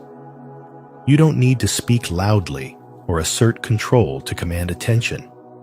Your presence alone carries authority. People in positions of power sense something about you that unsettles them. It's not defiance or rebellion. It's the unmistakable energy of inner sovereignty. You carry yourself like someone who cannot be bought, manipulated, or intimidated, and that alone shakes the foundations of those who rely on fear or dominance to feel in control. They don't know what to make of you. You're calm, composed, and deeply grounded. You don't chase approval, and you don't fear rejection. Your silence speaks louder than their shouting. They try to measure you through the usual metrics: obedience, conformity, submission, but none of it sticks. You are not playing their game, and that makes them uncomfortable, because deep down, they know they are. You become a mirror, silently reflecting the truth they've tried to avoid. That true power has nothing to do with position and everything to do with presence. You see through illusions. You sense when someone is leading from ego, and you don't shrink yourself just to make them feel bigger. Your questions penetrate beyond surface-level small talk. Your gaze feels like X-ray vision. People in authority are used to being admired, feared, or followed, but around you, they feel transparent. It's not because you're trying to expose them. It's because you've already exposed yourself to the depths of your own soul. That's what happens when you've gone through a spiritual awakening. You emerge with an energy that cannot be controlled, because it no longer seeks anything outside of truth. That's why you intimidate without even trying. It's not in your words, it's in your aura. A frequency that doesn't bow to titles, a vibration that refuses to submit to false power. And because you move differently, people in charge begin to question their own strength. They realize that their authority only works on those still asleep. But you're awake. You've faced your shadow, reclaimed your light, and stepped into alignment with your deeper self. That's the root of your unshakable calm. And that's what authority figures don't understand. They can't manipulate you because you've already met manipulation and chose to walk away. They can't pressure you because you've lived through storms and learned to stand still in chaos. You don't react, you respond. You don't obey, you listen, you discern. And when something doesn't resonate with your soul, you walk away. That scares them because it reminds them of the freedom they never gave themselves permission to have. So no, you're not disrespectful. You're not difficult. You're simply awake. And in a world that feeds on control and performance, your spiritual awakening makes you the rarest kind of presence, one that commands respect without ever asking for it. Have you ever noticed how your calm confidence unsettles those in control? If this resonates with you, share your story in the comments so others can feel seen too. If not yet, comment, "I own my inner power," to step boldly into your sovereignty today. Sign 10. You're often made the villain. Your self-respect, your silence, your honesty aren't flaws. But to others, especially those who haven't confronted their own inner chaos, these very traits can feel like threats. Without you doing anything wrong, you are often misunderstood. You walk into a space and suddenly become the villain in someone else's narrative. Not because you hurt anyone, but because your grounded presence disturbs what is unsettled in them. What they call arrogance is just your dignity. What they interpret as rejection is simply your boundaries. And what they label as too much is just your unwillingness to perform or conform. Carl Jung called this projection the unconscious act of casting your own disowned traits onto another person. He said, "Everything that irritates us about others can lead us to an understanding of ourselves. But most people aren't ready to look within. So when you walk in with calm energy and quiet self-assurance, they feel exposed. Your truth reflects their denial. Your strength reminds them of where they feel weak. Your clarity threatens the comfort of their confusion. And instead of facing their shadows, they turn you into the problem. In the modern world, especially in environments dominated by surface-level connections, your spiritual depth can unsettle people. You don't engage in gossip. You don't fake smiles. You don't laugh just to fit in. You listen more than you speak. And when you speak, it's with intention. This kind of integrity, this aura of inner alignment is powerful. But to someone who thrives in superficiality, it feels intimidating. They don't know how to place you, so they label you, misread you, distance themselves from you, not because you're dangerous, but because you challenge them without trying. There's a kind of spiritual awakening that shifts your whole energy. It's not about appearing enlightened or wise. It's about embodying truth so deeply that your very presence confronts illusion. You no longer chase validation. You don't explain yourself unnecessarily. You understand that not everyone deserves access to your energy. And that scares people who are used to energetic availability without boundaries. They call it coldness, but it's clarity. They say you've changed, but what they mean is you've stopped being who they needed you to be. In reality, it's not your aura that's frightening. It's what your aura reflects. Your vibration holds a mirror to other people's unresolved emotions. You don't need to expose them. Your existence does it. And while this may lead to discomfort, isolation, or judgment, it's also the very sign that you're no longer operating on their frequency. You've elevated beyond small talk, beyond emotional manipulation, beyond social masks. You've become someone who sees clearly, and that kind of vision is rare and unsettling. So when people twist your self-worth into ego, your stillness into aloofness, or your discernment into judgment, remember, this isn't your burden to carry. This is the cost of being deeply in tune. Carl Jung understood this paradox: the more integrated you become, the more dissonance you create in those who are fragmented. But this isn't something to fear. It's confirmation that you're on the right path, living from a place of inner truth. Let them feel what they need to feel. You were never meant to stay small, just so others could stay comfortable. Sign 11. Strangers are drawn to you. You radiate a numinous, soul-level presence that feels ancient, something sacred that people can't explain but are instinctively drawn to. Strangers find themselves opening up to you without understanding why. It's as if your energy speaks a language their soul remembers. You don't ask for confessions, but they arrive anyway. Stories, secrets, raw emotions offered to you like offerings to a silent temple.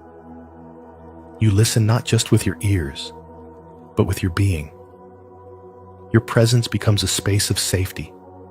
People sense your depth, and even if they can't articulate it, they trust it. But what they feel is not just kindness or warmth. It's a profound spiritual wisdom. You reflect a truth that is hard to ignore. Carl Jung once said, "Your vision will become clear only when you can look into your own heart." That's what you do to people. You make them look inward, whether they're ready or not. Your aura doesn't just soothe, it awakens. An awakening, though beautiful, is not always comfortable. That's why some people may pull away from you. Not because you've done anything wrong, but because you mirror what they're not yet ready to see within themselves. There's an intensity about you that goes beyond personality. You ask questions that crack the surface. You listen in ways that make people feel truly seen. When you speak, it's not small talk, it's substance. When you look into someone's eyes, it feels like you see through the masks. This isn't something you control or even try to do. It's simply who you are. And that's what unsettles others. It's not your words, it's your energy. You don't fit the mold because you were never meant to. The paradox is that while your aura draws people in, it also intimidates. There's a quiet power in you that doesn't need to prove itself. You're not loud, but you're undeniable. Your mere presence can shift the mood in a room. Some people admire you for it, while others resent you. Some will misunderstand you, avoid you, even gossip about you not because they know you, but because they feel challenged by what you represent. They feel their own insecurities rise in your presence, and instead of facing them, they blame you. Still, you remain anchored in your truth. You don't try to change people, but your energy often becomes the catalyst for their transformation. That's the weight and the gift of carrying spiritual wisdom. You awaken others not by preaching, but simply by being. And that kind of influence is rare. It can't be faked. It can't be taught. It's something your soul has remembered lifetime after lifetime. So when you wonder why people behave strangely around you, why they're drawn to you, yet keep their distance, know that it's not personal. It's energetic. You are not too much. You are simply tuned into something deeper, something real. And not everyone is ready for that depth. But those who are, they will recognize you immediately. Not by what you say, but by the light you carry. If this message resonates with your spirit, comment below. My soul carries ancient light, and others are drawn to its truth. Let us know if you've experienced this, and don't forget to like and subscribe for more soul-aligned insights. Sign 12. You feel room energy instantly. You have a way of walking into a room and knowing exactly what's going on without anyone saying a word. It's not just a feeling, it's certainty. The smiles, the silence, the subtle tension in the air, you sense it all instantly. You're not just picking up on people's moods. You're absorbing the truth that others try to hide. Whether it's deception behind a polite laugh or sadness veiled by a cheerful tone, your energy picks up what's real, not just what's shown. This sensitivity is not a weakness. It's one of the strongest signs of a deep spiritual awakening. It means your aura is awake, alert, and highly responsive to energy, far more than most people realize. Carl Jung once said, "Until you make the unconscious conscious, it will direct your life and you will call it fate." This quote fits you perfectly. What others suppress or ignore, you feel clearly. The emotions unspoken in a room, the energetic heaviness, the silent grief, they land in your nervous system like waves hitting the shore. It can feel like a burden, especially when you haven't learned how to protect yourself from emotional overload. But this ability is not random. It's a gift from a deeper intelligence inside you, something ancient and intuitive, connected to the invisible layers of the world around you. People don't always understand this about you. They might say you're too intense, too emotional, or that you're imagining things. But deep down, you know what you feel is real. When someone's words don't match their energy, you catch the dissonance. When a room is filled with passive-aggressive smiles, you're the one who notices the emotional undercurrent. And while others brush it off, it lingers in your body like residue. This is why you often feel exhausted after social situations. Your aura has been doing the work of reading, interpreting, and sometimes even healing the energy of others without your permission. That's why grounding practices matter so much for someone like you. Meditation, solitude, breath work, journaling. These aren't just spiritual trends. They're lifelines for energetic beings. They help you clear out what isn't yours and reclaim your own frequency. Without that intentional cleansing, your powerful aura becomes a sponge, soaking up everything in its environment until you lose sight of where others end and you begin. Your aura has presence. It demands truth. And because of that, it can intimidate people who are not ready to confront their own shadows. You don't even have to speak for people to feel exposed in your presence. Your energy reflects back their masks, and that can make them uncomfortable. Not because you're doing anything wrong, but because your very being challenges them to be honest with themselves. This is the kind of spiritual wisdom that only comes from deep inner work. You've earned your perception. You've felt your way through emotional chaos, grown stronger through silent knowing, and learned to trust what can't be explained. You're not just someone who feels deeply. You're someone whose aura carries depth, clarity, and truth, and that will always be a little too much for people still hiding from their own. Sign 13. You've always felt not of this world. Since you were young, you've carried a quiet awareness that you are not like most people. There was a sense of being out of place, not just in your school, your family, or your community, but in the entire world. While others were laughing and playing without a care, you were watching, observing, wondering about things most people your age never thought about. You felt older than your years, not because of trauma necessarily, but because of a deep spiritual imprint that marked you for something more. Carl Jung believed that such feelings point to an inner journey, a calling toward wholeness, a sacred path the soul chooses when it is ready to awaken. You were never meant to blend in. Instead of trying to impress others, you were quietly listening to life itself. You noticed energy shifts in the room. You could feel people's pain even if they smiled. You asked questions no one had answers to. The world often tried to label you too quiet, too intense, too sensitive. But what they couldn't see is that you were carrying an aura that vibrated at a different frequency.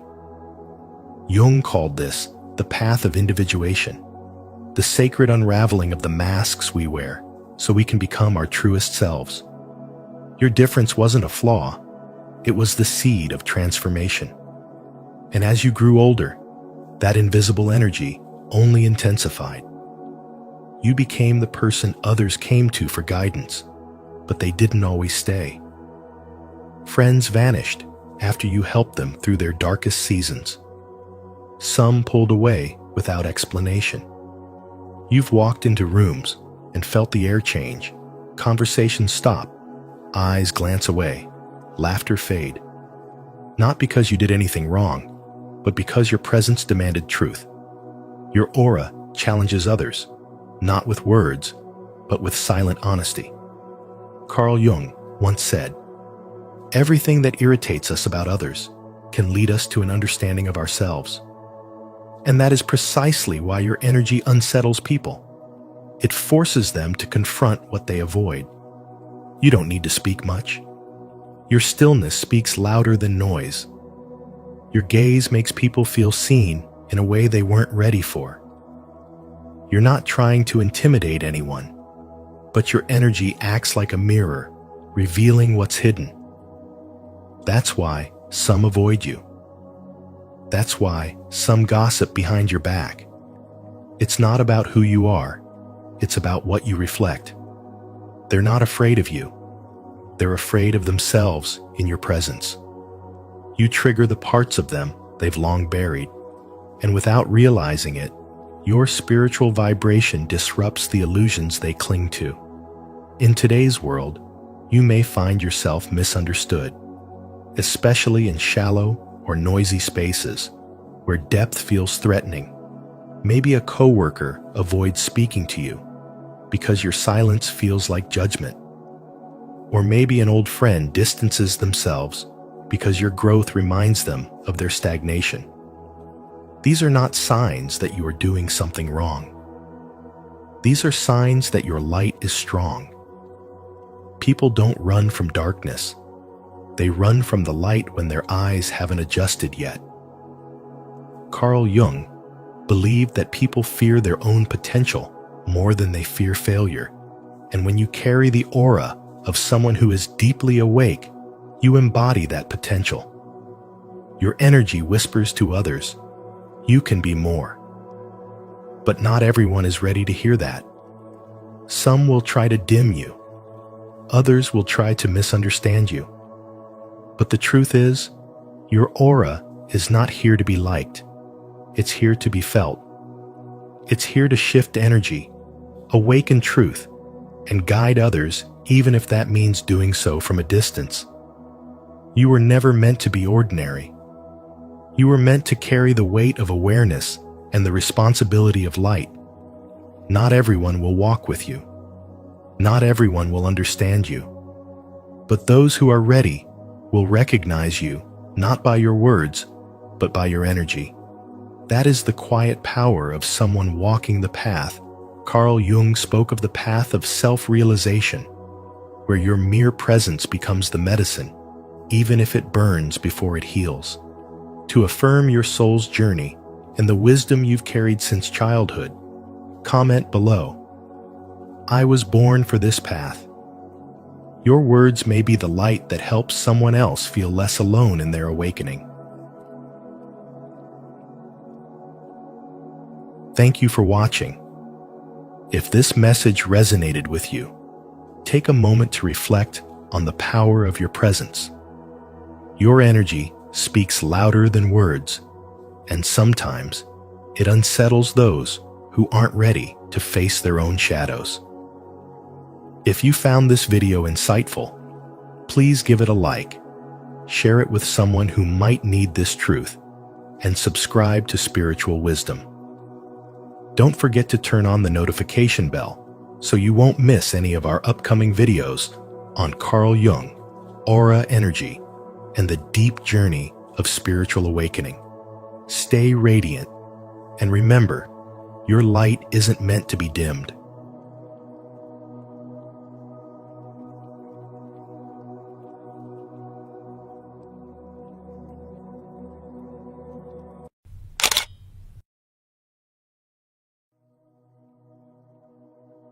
5 signs your aura is powerful.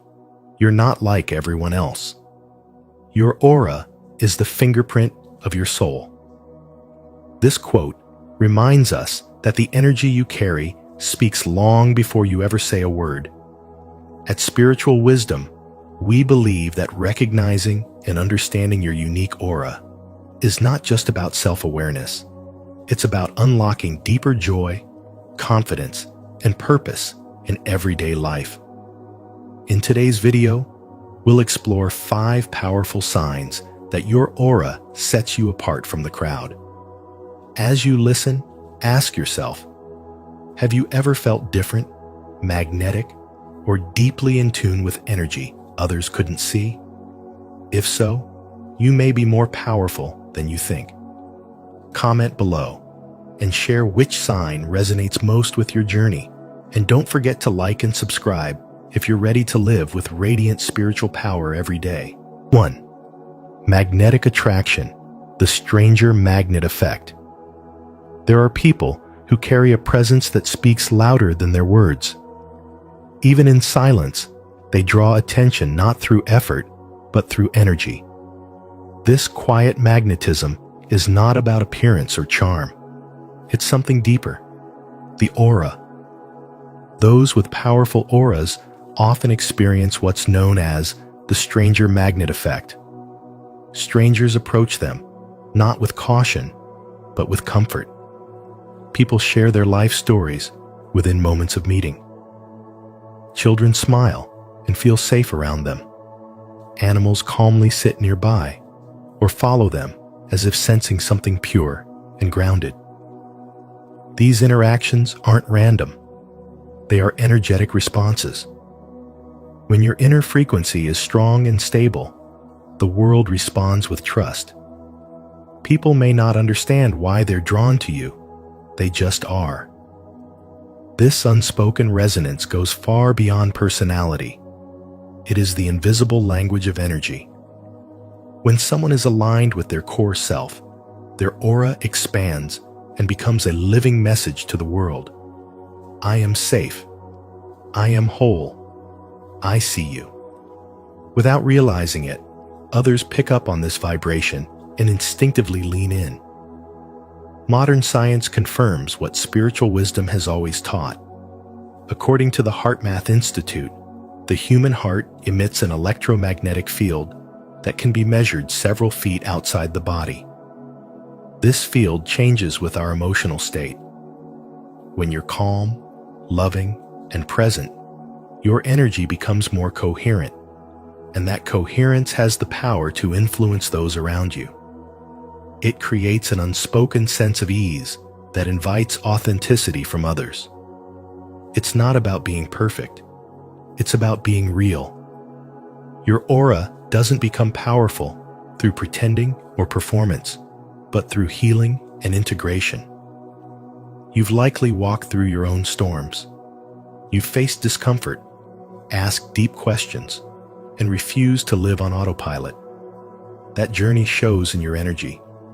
You've become someone others trust without knowing why. Spiritual wisdom teaches that energy is our true language. Words can lie, but energy can't. When someone's aura is powerful, it creates a frequency that others tune into, even if they can't explain it. It's why someone might sit next to you in a crowded room and tell you their deepest fears. It's why a baby might stop crying in your arms. It's not about what you say. It's who you are. Your energy tells the truth of your soul before your voice even enters the conversation. If people feel unusually safe with you, or if you often find yourself on the receiving end of unexpected kindness, deep conversations, or spiritual connections, know this. It's not coincidence. It's confirmation. You are living in alignment. Your aura is not just visible, it's felt. And in a world starving for authenticity and connection, that is a sacred gift. Have you ever noticed strangers opening up to you for no reason, like they've known you forever? If this resonates, share your experience in the comments so others can understand the magic of magnetic energy. If you haven't felt this yet, type, "I'm ready to attract with my aura" below. And let's begin this powerful journey together. 2. Heightened emotional sensitivity and intuition. You can sense the emotional temperature of a room the moment you walk in, before anyone speaks, before anything happens. It's not just intuition.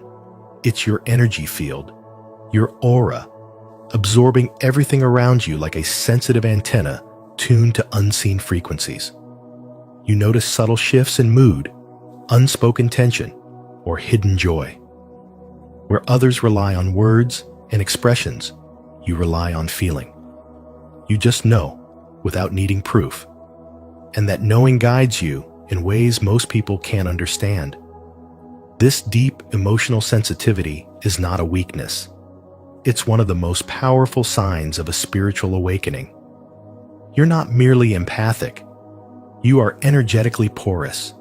You absorb other people's emotions, their stress, their joy, even their inner chaos. That's why large crowds can exhaust you. The constant emotional input feels like noise flooding your nervous system. Yet, in stillness, your power becomes clear. Your intuition speaks not with panic, but with calm certainty. It whispers truths before the mind can process them. It's never frantic like anxiety. It simply knows.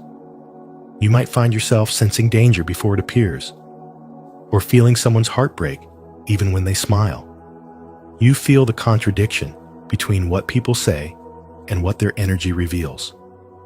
This inner radar is your gift, but like any gift, it requires care. Because you absorb so much, it's vital to create energetic boundaries. Simple practices like deep breathing, grounding through nature, or silently asking, "What energy isn't mine?" can help you release what doesn't belong to you and return to your own vibration. Your aura is a finely tuned, intuitive field. It doesn't just react, it reveals. It's not about being dramatic or overly emotional. It's about being awake, spiritually awake. Awake to the energetic truth that surrounds every interaction. And that awareness, when honored, becomes wisdom. You don't need to force insight. It arrives when you're still enough to listen. When you allow your intuition to lead rather than overthink, you begin to trust that your sensitivity is your strength, not your burden.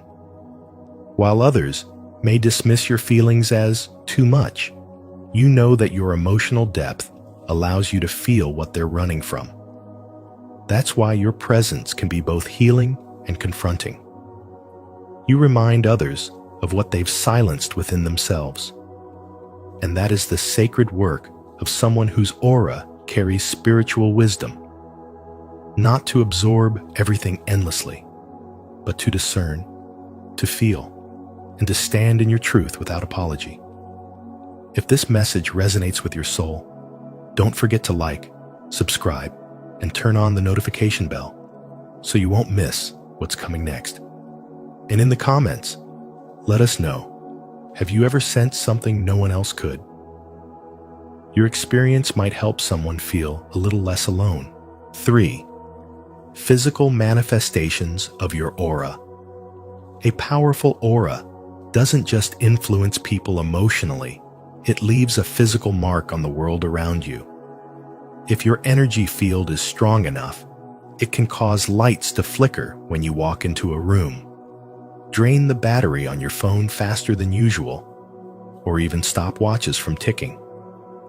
These aren't coincidences or random malfunctions. They are electromagnetic responses to your vibrational frequency.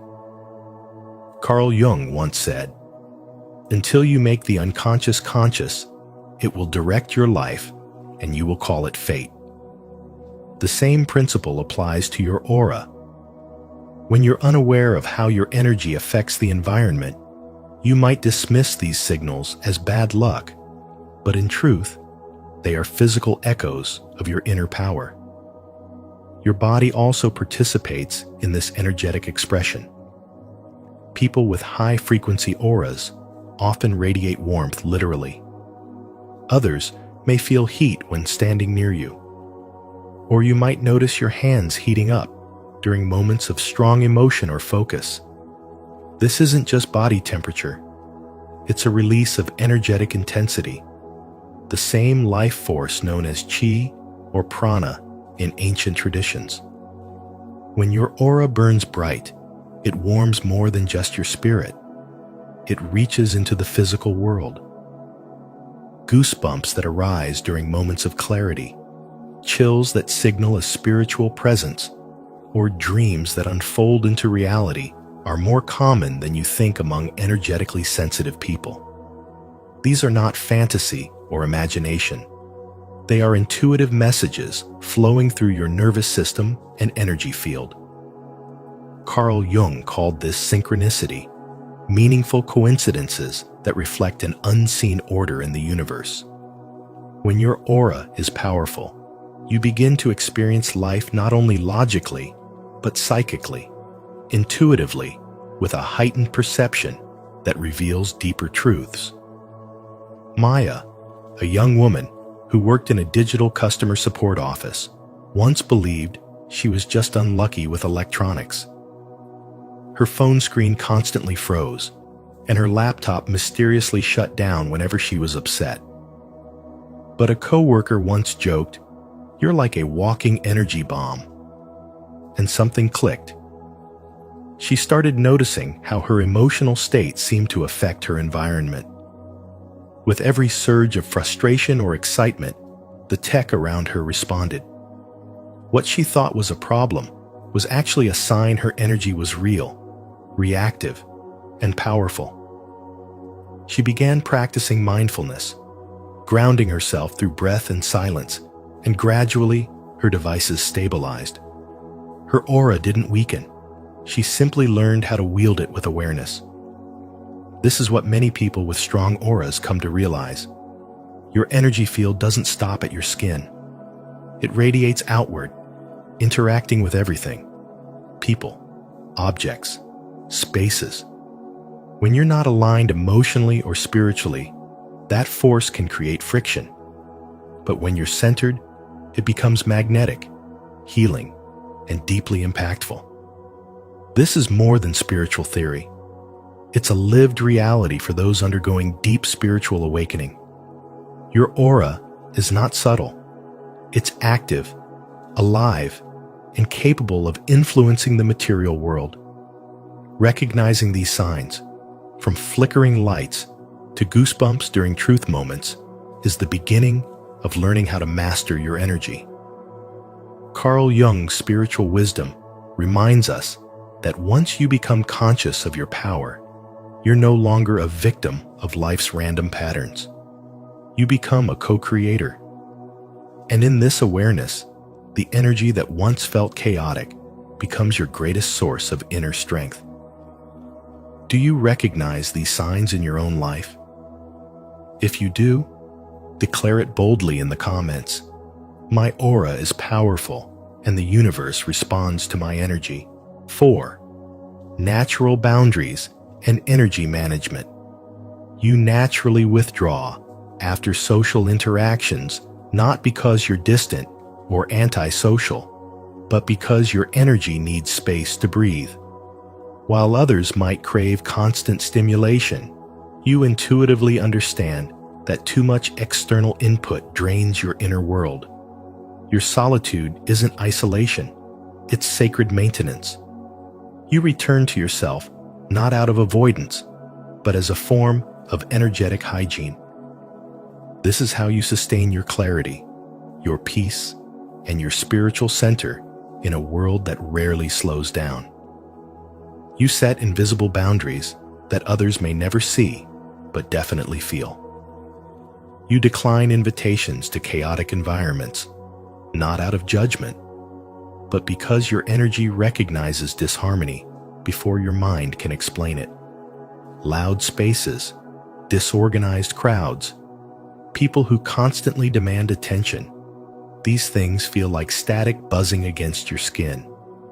You instinctively avoid them because you know your peace isn't up for negotiation. This kind of discernment may confuse others, but for you, it's an act of self-preservation rooted in spiritual wisdom. Those who don't understand might say you've changed or become distant. But the truth is, you've simply grown. You're no longer available to energies that pull you out of alignment. You've stopped explaining your need for rest, your silence, your no's. And in that choice, your aura becomes stronger, denser, and more grounded. You're not afraid to pause, retreat, or recharge because you've learned that energy, once depleted, cannot be faked or forced. You've likely developed practices that help you stay rooted. Visualizing roots anchoring deep into the earth during moments of overwhelm keeps your energy stable. You might imagine a golden waterfall flowing from above, cleansing your field of everything that's not yours, negative emotions, intrusive thoughts, toxic residues. These aren't just metaphors, they're spiritual technologies. Each visualization, each breath, each moment of intentional solitude is a declaration. My energy is sacred, and I am its guardian. This instinct to protect your space, your peace, your vibe, isn't something you learned from a book. It's something your soul remembered. It's the wisdom you carry from lifetimes of sensing, absorbing, healing. And now, in this life, you finally realized you don't have to carry everyone. You don't have to stay open all the time. You are allowed to close. You are allowed to rest. You are allowed to disappear and come back stronger. Your aura isn't just strong, it's intelligent. It speaks for you before you say a word. And when you protect it, you're not being cold or distant, you're embodying energetic maturity. This is what power looks like when it's quiet, grounded, and real. If you honor your need for solitude and protect your energy, you're not alone. You're evolving. Leave a like and subscribe to Spiritual Wisdom. And don't forget to activate the notification bell so you won't miss more content like this. Type in the comments, I protect my peace and honor my energy. 5. Enhanced manifestation and synchronicity. When your aura is truly powerful, manifestation begins to feel effortless. You think of someone, and suddenly they reach out. You desire something deeply, and opportunities align in ways that feel too precise to be random. These aren't coincidences. They are evidence that your energy is in tune with the universe, co-creating reality around you. This is the mark of someone in the midst of a spiritual awakening. Your inner world is no longer separate from the outer one. Instead, it acts like a magnet, pulling experiences into your life that match your vibration. Carl Jung once said, "Until you make the unconscious conscious, it will direct your life, and you will call it fate." But when your aura is strong and clear, you begin to recognize the signs. Repeating numbers like 111 or 444 appear often. You hear a song at the exact moment it answers a question in your heart. Animals cross your path with symbolic meaning. Dreams become vivid and emotionally charged, carrying messages that seem to know your soul better than your waking self does. All of these are synchronicities, divine winks from the universe, letting you know you are exactly where you're meant to be. This level of energetic sensitivity is not a burden. It is power. Your aura interacts with the quantum field, meaning your thoughts, feelings, and beliefs ripple outward, shaping the structure of your reality. And the more conscious you become, the more precise your manifestations are. When your heart and intention are aligned, reality organizes itself around that clarity. You begin to notice that your presence alone shifts the energy in a room. People feel drawn to you, even if they don't understand why. This is not magic. This is frequency meeting frequency. Harnessing this power doesn't require force. It requires focus. One deeply effective practice is setting a clear intention before sleep. The moments before you drift off are powerful because your subconscious becomes open and receptive. When you direct your energy through a simple thought or silent request, asking for guidance, clarity, healing, or progress, your dreams often deliver answers, and your waking life begins to arrange itself in support of that desire. This is how energy works when you stop chasing and start aligning. Another way to work with your aura is by keeping a synchronicity journal. Write down the moments that feel like more than coincidence, the calls that came just in time, the messages in music, the numbers, the dreams. Over time, you'll see patterns. You'll start to realize that your aura is always in conversation with the universe, and the more you pay attention, the clearer that dialogue becomes. This habit strengthens your spiritual awareness and sharpens your intuition. It teaches you that you are not separate from the divine flow. You are part of it. When your aura is this powerful, the laws of reality respond to your energy. You no longer beg for signs, they flood in. You no longer force outcomes when they arrive when you're ready. This is not luck. It is alignment. It is the energetic reward of your spiritual awakening. If this message resonates with your soul, affirm it in the comments. I am aligned with the universe, and my manifestations are unfolding now. Don't forget to like this video, subscribe to Spiritual Wisdom, and turn on the notification bell so you never miss a moment of divine synchronicity and spiritual insight. Your aura is more than just energy. It's a reflection of your growth, your healing, and your truth. If any of these signs resonated with you, it means you're walking a rare and powerful path, and not everyone will understand it. But remember, you're not here to be understood by everyone. You're here to shine. If you found value in this message, please give it a like, share it with someone who needs to hear it, and subscribe to Spiritual Wisdom for more content that helps you grow from within. Don't forget to turn on the notification bell so you won't miss any of our upcoming videos that guide you on your spiritual journey. Until next time, stay radiant and stay true to your light. The behavior of people who have suffered too much in life. The most terrifying thing is to accept oneself completely. Carl Jung. Welcome to Spiritual Wisdom, where we uncover the hidden truths behind the way we think, feel, and connect. In today's video, we'll explore the behaviors of people who have suffered deeply in life, not to judge, but to understand. Pain has a way of shaping how we show up in the world, often turning into silence, hyper-independence, or guarded hearts. But what if these patterns are not flaws, but survival strategies? And more importantly, what if awareness can transform them? As you watch, I encourage you to reflect. Which of these patterns have you recognized in yourself or someone you love? Comment below with your thoughts or share your own story. We'd love to hear how your journey of healing has helped shape the person you are becoming. Let's grow together. 1. Pain reshapes behavior, not character. People who seem cold or distant are not heartless. They're simply protecting themselves. Their quiet demeanor is not a lack of feeling, but the result of emotional survival.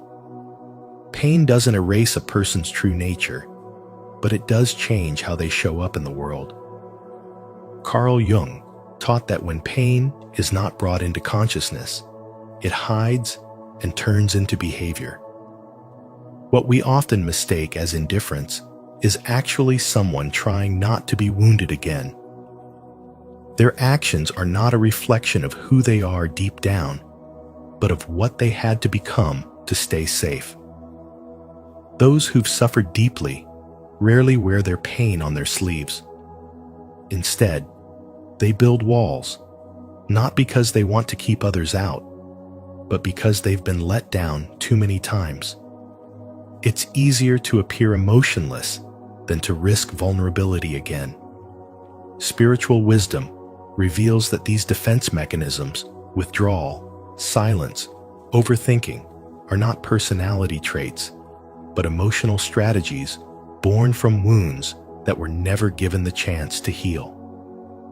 They're not difficult, they're surviving. Often, the most compassionate people are the most guarded. They felt too much, seen too much, and learned that being open can come at a cost. What looks like emotional detachment is often emotional overload. What we call strong boundaries in healing language, the world may misinterpret as coldness. But that's because most people don't know what it's like to live with invisible pain. They don't realize that some behaviors are not chosen. They are inherited from trauma, rehearsed by memory, and reinforced by life experience. A person who appears unaffected might actually be deeply moved, but unable to express it safely. Spiritual wisdom teaches us to see beyond surface behavior and listen to what silence is trying to say. That withdrawn friend may be battling anxiety every time they step into a room. That partner who struggles to open up may be reliving the fear of past betrayal. And the one who never asks for help may have grown up in an environment where needing anything was punished or ignored. When Jung spoke about the persona, he referred to it as the mask we wear to function in society. But for people who have suffered, this mask becomes more than a role. It becomes a shield. Over time, they forget where the mask ends and where their true self begins. Healing, then, is not about becoming someone new, but about removing the layers of defense and rediscovering who they were before the world taught them to hide. We must stop assuming that silence equals disconnection and that emotional restraint means someone doesn't care.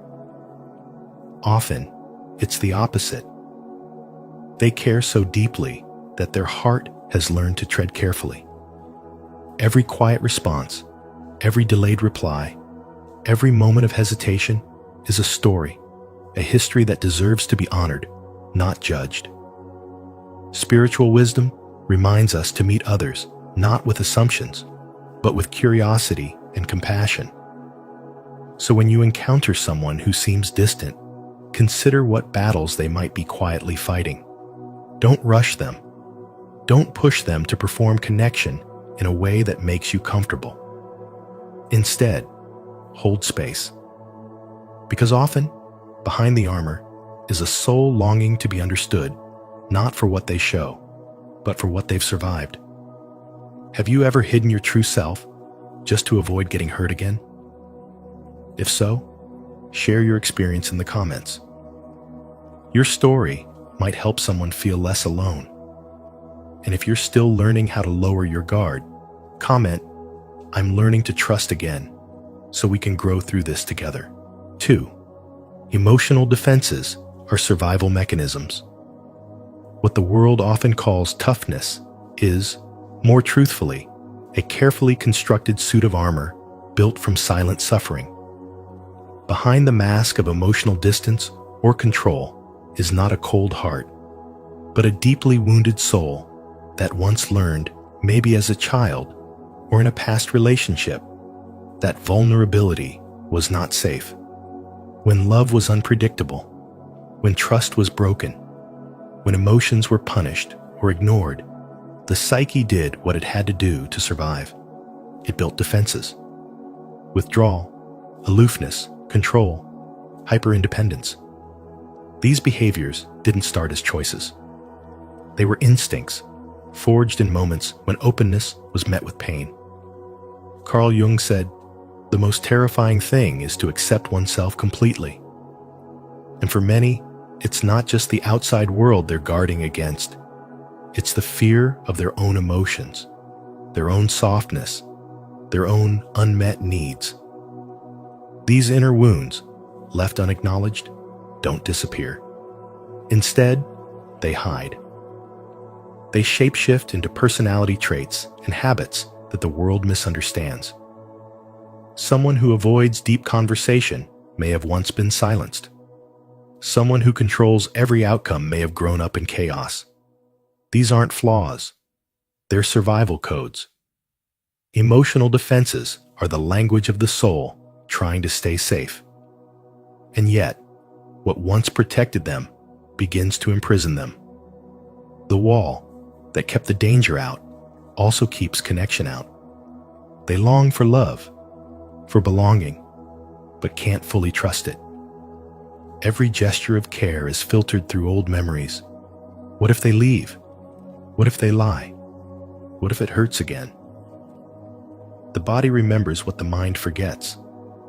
The nervous system flinches before logic has a chance to speak. This is where spiritual awakening begins, not in denying these defenses, but in recognizing them as messages. Messages from the past are still echoing into the present. To awaken spiritually is to ask, is this armor still serving me? Or is it keeping me from what I truly want? Spiritual wisdom doesn't judge the defense. It understands it. And in that understanding, there is space for transformation. Because healing isn't about becoming a version of yourself that was never hurt. It's about honoring the one who was, and still daring to love, still daring to trust, still daring to hope. Slowly, the defenses soften. Not because the pain never existed, but because the soul finally feels safe enough to exhale. Emotional defenses are not signs of weakness. They are signs of history. And when we stop condemning ourselves for being guarded, we begin to understand that these patterns were never about being broken. They were about surviving. But survival is not the end of the story.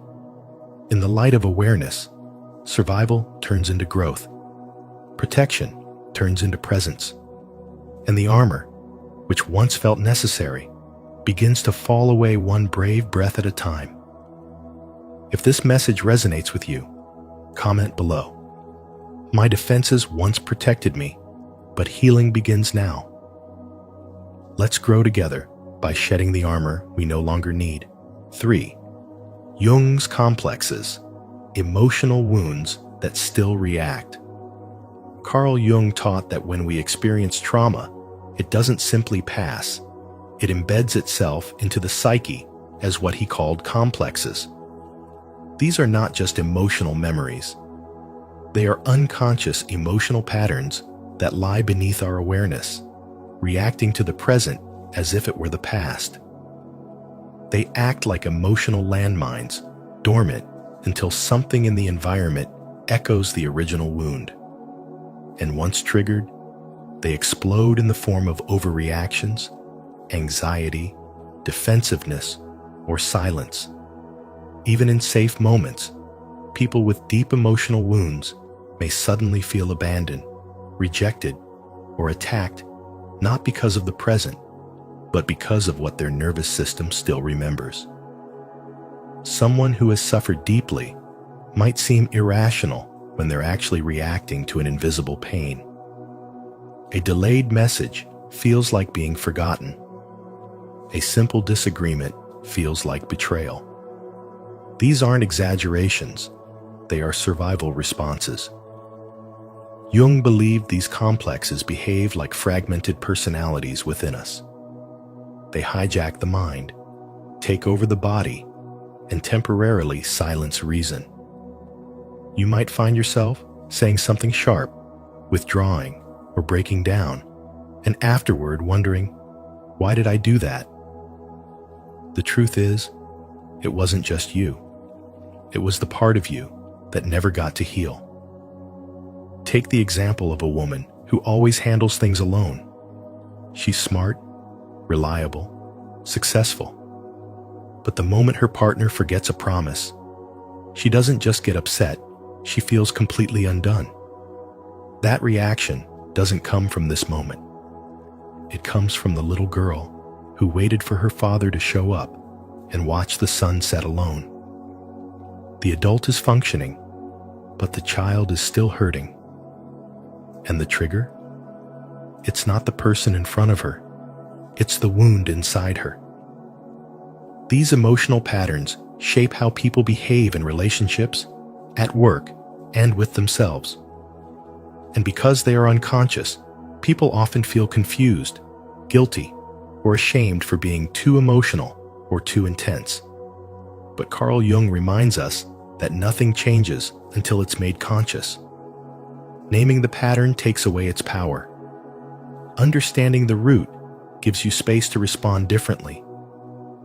The moment you notice yourself being overwhelmed, not by what is, but by what was, you've taken the first step toward healing. These inner reactions are not signs of weakness. They're signs of emotional memory encoded into your body.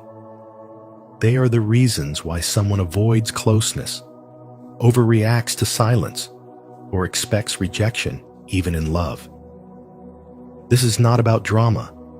It's about the psyche trying to protect itself from what once hurt too much. Jung said, "Until you make the unconscious conscious, it will direct your life, and you will call it fate." When you begin to see your patterns clearly, you stop calling it fate and start calling it healing. The process of becoming whole begins with seeing yourself truthfully, not as broken, but as layered, not as reactive, but as remembering. And each time you pause, notice, and choose differently, you are untangling the thread of your past from the present moment. That's not a weakness. That's what Carl Jung would call individuation, the courage to become who you really are beneath the wounds. If you're ready to break free from old emotional patterns and step into conscious healing, don't hesitate to like, subscribe, and share your thoughts in the comments below. Let's bring these hidden wounds into the light together. 4. Silence, isolation, and distrust are misunderstood. Pulling away isn't always a sign of arrogance or disinterest. It's a quiet way the soul tries to protect itself after being wounded. People who've suffered deeply don't always show their scars on the outside.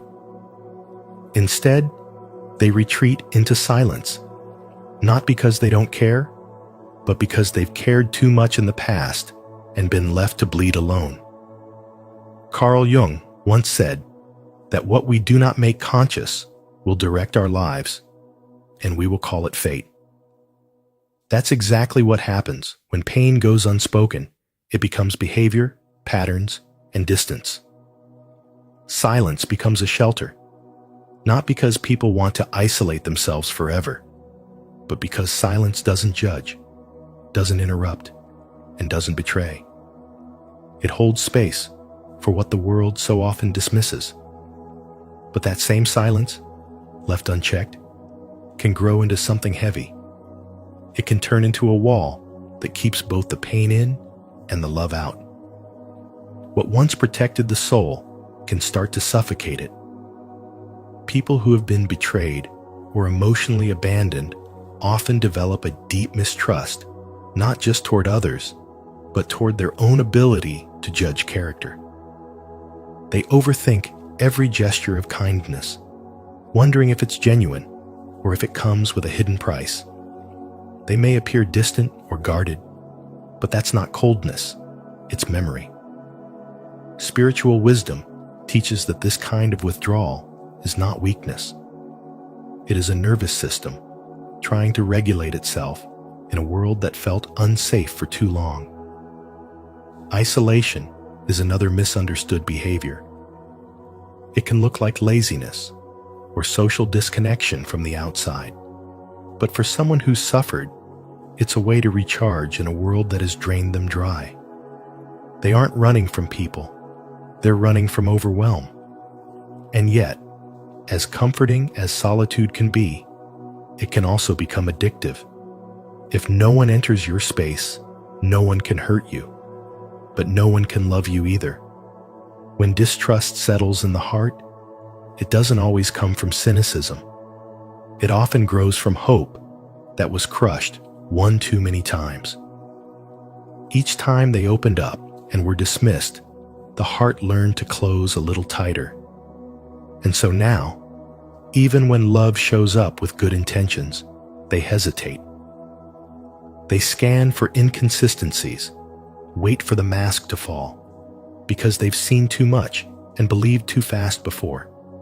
Spiritual wisdom reminds us that these behaviors of silence, distance, distrust are not personality flaws. They are responses to pain. They are evidence of survival, not failure. The psyche, in its effort to avoid future wounds, builds defenses that look like personality traits. But deep beneath those traits is a soul that still longs to be seen, to be held, to be safe. To witness someone's silence is to witness their pain.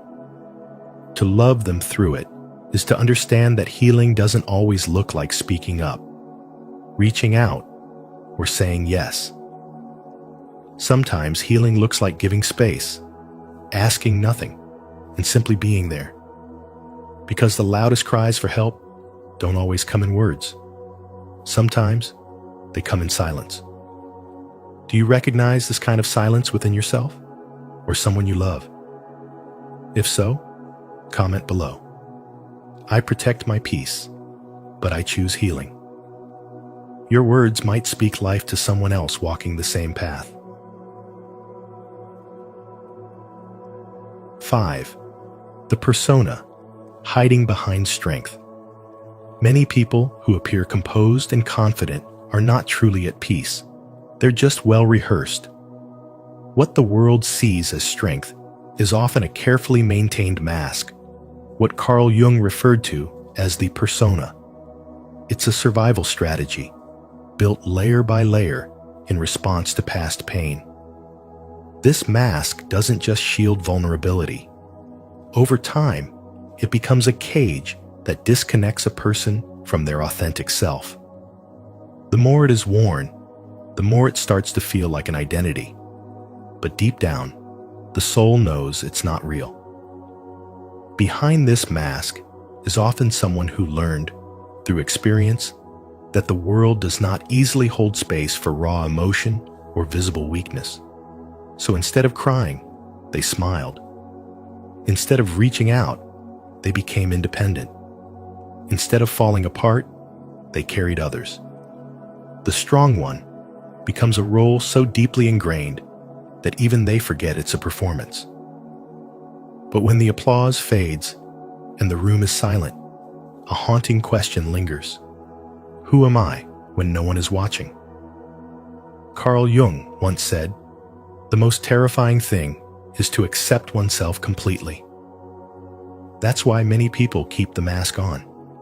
It feels safer than facing what's beneath it. But there comes a moment in every soul's journey when the persona starts to crack, not from weakness, but from the quiet power of truth. That crack marks the beginning of spiritual awakening. It's the moment when the soul starts whispering, not for perfection, but for presence. And presence requires honesty. True spiritual awakening is not a dramatic explosion. It often starts in silence. It begins in those moments when pretending becomes too exhausting, when the smiles feel hollow, and the strong exterior can no longer contain the storm inside. This awakening looks like sitting with grief you once buried. It sounds like saying, "I'm not okay," and meaning it. It feels like softening after years of being hard. You begin to touch the parts of yourself you had long abandoned just to survive. The persona is armor, but healing is surrender. And it takes immense courage to lay down the mask and say, I want to be real now. That decision doesn't mean you stop being strong. It means you finally define strength on your own terms. You stop confusing silence with peace. You stop confusing detachment with healing. You stop confusing being needed with being loved. You begin to reclaim the parts of you that were silenced in the name of resilience. Spiritual wisdom reminds us that the path to wholeness is not found in becoming more impressive, but more honest. When you meet yourself beyond the performance, you unlock a deeper kind of power, not the kind that demands attention, but the kind that radiates quiet truth. And in that truth, you are no longer a mask. You are a mirror for others, showing them what it looks like to come home to themselves. If this message spoke to something hidden deep within you, leave a like, subscribe, and tap the bell so you never miss content that helps you heal and grow. In the comments, write, I am ready to live as my true self. 6. Empathy that exhausts. Wounded healers. People who have suffered deeply often carry within them a heightened sensitivity to the emotions of others. They feel things others cannot see, and their hearts are tuned like instruments to the silent music of pain. This deep empathy can be a beautiful gift, but when it is driven by past wounds, it can quietly turn into self-erasure. Carl Jung spoke of projection as one of the ways we unconsciously cope with what we haven't healed. In this case, empathy becomes a projection of one's own suppressed pain, disguised as compassion for others. These wounded healers take on the role of caretaker not because they are whole, but because they know what it means to be broken. And sometimes, helping others feels like the only way to keep their own pieces together. In the beginning, this emotional availability feels noble. They are always the ones checking in, offering support, staying late, holding space. They listen without judgment, offer without needing anything in return, and are often called the strongest in the room. But over time, the line between service and sacrifice begins to blur. They stop asking for help. They suppress their own needs. They become so used to giving that receiving starts to feel foreign, even wrong. Carl Jung reminded us that the most terrifying thing is to accept oneself completely. Yet these individuals often find it easier to carry the burdens of others than to look inward and confront their own. This is not a weakness, it's survival. Many of them grew up in chaotic homes or emotionally neglectful environments where tuning into others was the only way to feel safe. Empathy became a survival tool, not just a virtue. But now, as adults, that same pattern silently drains them. They overfunction in relationships. They take on more than they should. They feel responsible for everyone's emotional state. And eventually, they begin to feel invisible, even to themselves. It's not that they don't want love. It's that they've spent so long proving their worth through caretaking that they've forgotten they're worthy simply by being. Think of someone like Mia, who seems to have it all together. She's dependable, generous, and always shows up for others. But when she's alone, she's exhausted, emotionally flat, and unsure of who she is outside of service. Her story isn't rare. It reflects a collective wound, especially among those who've experienced early trauma. They give endlessly, but inside, they feel depleted. Their empathy has become a coping mechanism rather than a conscious choice. And slowly, their identity becomes tied to how much they can endure for the sake of others. Healing, then, requires a radical act, turning that same compassion inward. True spiritual wisdom doesn't ask you to abandon others. It invites you to include yourself in the circle of care. You are not a machine built to serve. You are a soul that needs tending, rest, nourishment, and love. When your empathy is grounded in wholeness rather than brokenness, it becomes a light, not a leash. As Carl Jung taught, transformation is not about escaping the pain, but about becoming conscious of it, integrating it, and allowing it to deepen, not distort your connection with others. If this message speaks to your soul, say it out loud with faith. I am learning to care for myself while supporting others. My healing matters too. And if you feel aligned, like this video, subscribe and turn on the bell so you never miss powerful messages like this one. 7. Love feels risky for the wounded. Even when someone deeply desires love, their past wounds can make it feel like stepping into danger rather than comfort. The longing is real, but so is the fear. These people often hold back not because they don't care, but because their nervous system has been trained to associate closeness with pain. When love has previously led to betrayal or loss, the heart learns to protect itself. This protection becomes a pattern. They may keep their distance, remain emotionally unavailable, or appear indifferent, even when love is all they crave. This behavior isn't a choice, it's a survival response. The subconscious mind, shaped by trauma, often confuses the present with the past. Even in a healthy relationship, their inner world may respond with panic or withdrawal, as if the old wound is being reopened. Carl Jung called this the work of complex's deep emotional patterns rooted in early wounds that continue to govern our lives until they are brought into the light. And so, what looks like emotional distance is actually fear dressed as control. The spiritual wisdom here lies in the awareness that love cannot truly bloom until we separate current reality from the echoes of past pain. When someone begins to notice their own patterns, when they pause to ask, "Am I reacting to this person or to someone from years ago?" That's the moment healing begins. This is the core of spiritual awakening. When the unconscious becomes conscious and the old story loses its grip. Healing doesn't mean forgetting the pain. It means choosing not to live from it anymore. Still, this process is rarely smooth. Trust isn't rebuilt overnight. There will be overreactions, walls, and maybe even self-sabotage. But spiritual wisdom teaches us that true love doesn't demand perfection. It demands presence.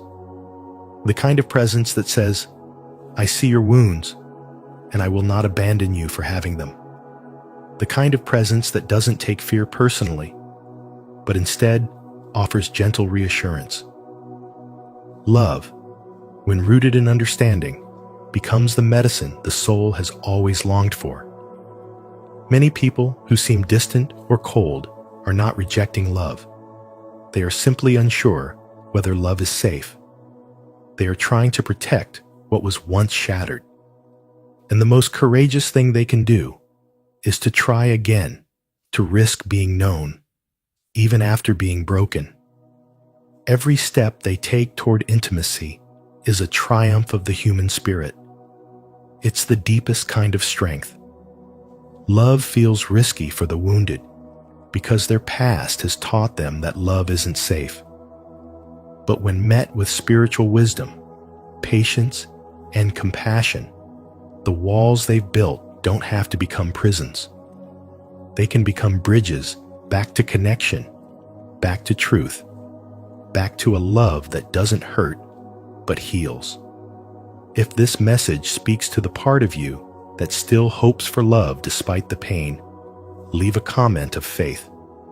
I am open to love. I trust that healing is possible, and love will find me when I'm ready. 8. Overthinking is a defense against feeling.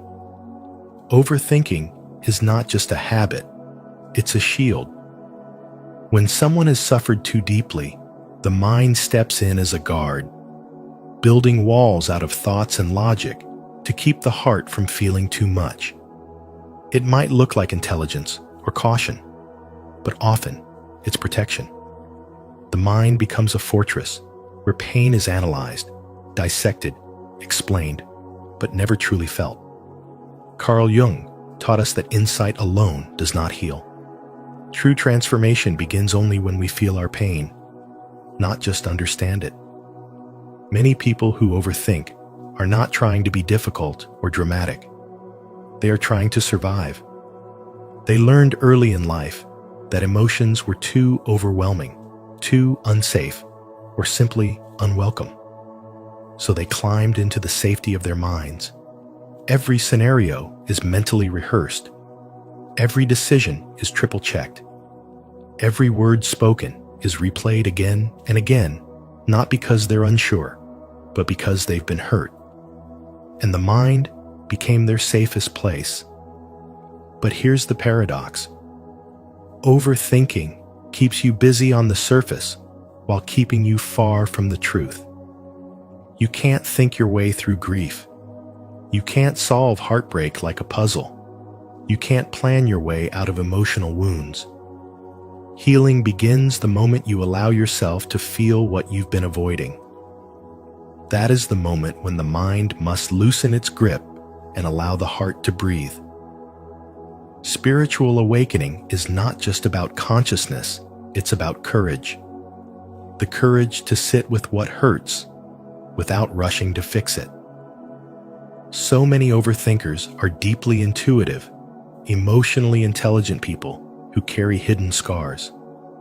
Their nervous systems remain on high alert, their bodies bracing for the next emotional storm. But in healing, what's needed is not more mental effort, it's softness, stillness, presence, the ability to stay with what arises, without judgment or escape. When you overanalyze, you delay the arrival of peace. But when you breathe into your discomfort, a new kind of wisdom emerges not from the mind, but from the soul. Jung believed that what we resist persists, and nowhere is this more true than in the realm of emotion. Unfelt pain doesn't disappear. It simply becomes behavior avoidance, anxiety, withdrawal, perfectionism. But the beauty of spiritual awakening is that it offers another path. You begin to see your patterns with compassion. You stop blaming yourself for coping the only way you knew how. And slowly, the walls begin to fall, not all at once, but piece by piece, with every brave decision to feel instead of flee. Overthinking may have been necessary once, but now it may be what's holding you back. Your healing doesn't live in another thought. It lives in a feeling you haven't fully allowed yet. Let yourself feel not to suffer, but to release. That is the gateway to peace. That is where the mind surrenders and the soul begins to speak.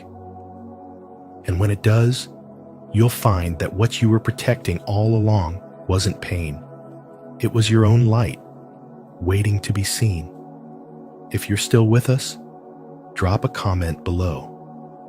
I'm learning to feel, not just think. Your words help us grow and reach more hearts on this journey of healing. 9. Healing means seeing behavior through compassion. People aren't difficult, they're surviving. That's what Carl Jung wanted us to understand. Behind every defensive reaction, every withdrawn silence, and every cold behavior is a nervous system trying to stay safe. Life teaches people how to protect themselves, often in ways that look like distance or indifference. But these aren't character flaws. They are survival strategies rooted in pain. Jung believed that suffering, when made conscious, becomes the very soil in which transformation takes root. But when that suffering stays hidden in the unconscious, it becomes behavior misunderstood by others and even by ourselves. Compassion, then, is not weakness. It's a lens. It lets you see through the hardened mask someone wears and glimpse the original wound beneath it. That wound might be childhood neglect, betrayal, abandonment, or shame. But whatever it is, it shaped how they respond to the world. You begin to understand that when someone overreacts, withdraws, or lashes out, they're not trying to hurt you. They're trying not to be hurt again. And this changes everything. You no longer feel attacked. Instead, you feel invited to respond with insight. Carl Jung said, "Until you make the unconscious conscious, it will direct your life and you will call it fate." That means the people around you, your partner, your parent, your friend, may be acting from pain they don't even know exists. It's not that they want to be cold or reactive. It's that their nervous system remembers things they've never put into words. Trauma doesn't always shout. Sometimes it whispers in avoidance, sarcasm, perfectionism, or control. And if you don't understand this, you'll take it personally. But when you do understand it, you soften. You stop asking, "Why are they like this?" and start asking, "What hurt them into becoming this way?" That shift from judgment to curiosity is a spiritual awakening. It doesn't mean you tolerate harm or abandon your boundaries. It means you see clearly. You protect your peace, but you also see the humanity in others. You learn that everyone is carrying an invisible load, and for some, it's heavier than it looks. The truth is, emotional survival builds armor. But that armor wasn't chosen. It was inherited from moments of helplessness. And it doesn't fall away with logic. It falls away when someone finally feels safe enough to put it down. Maybe your compassion is that safe place. Or maybe your understanding is the light that helps someone recognize they're not alone. Either way, the more you bring awareness to behavior, the more healing becomes possible for both of you. Jung believed that suffering becomes sacred when it teaches you to see. So the next time someone pushes you away, remember, it might not be rejection. It might be fear. And the moment you respond with compassion instead of criticism, you've already begun the work of transformation. That is spiritual wisdom in action. That is what it means to love beyond the mask. To affirm your commitment to healing with compassion, comment below, "I choose to see with understanding." Your words may be the light someone else needs to begin their own journey of transformation. So the next time you meet someone who seems distant, guarded, or hard to reach, remember, it might not be who they are, but what they've been through. As Carl Jung taught us, the unconscious pain we carry often becomes the silent author of our behavior. Healing begins when we choose to see with compassion rather than judgment. If this message touched you, please take a moment to like, share, and subscribe to Spiritual Wisdom. Don't forget to turn on the notification bell so you never miss a video that could bring more clarity, healing, and light to your journey. Until next time, stay kind and stay awakened.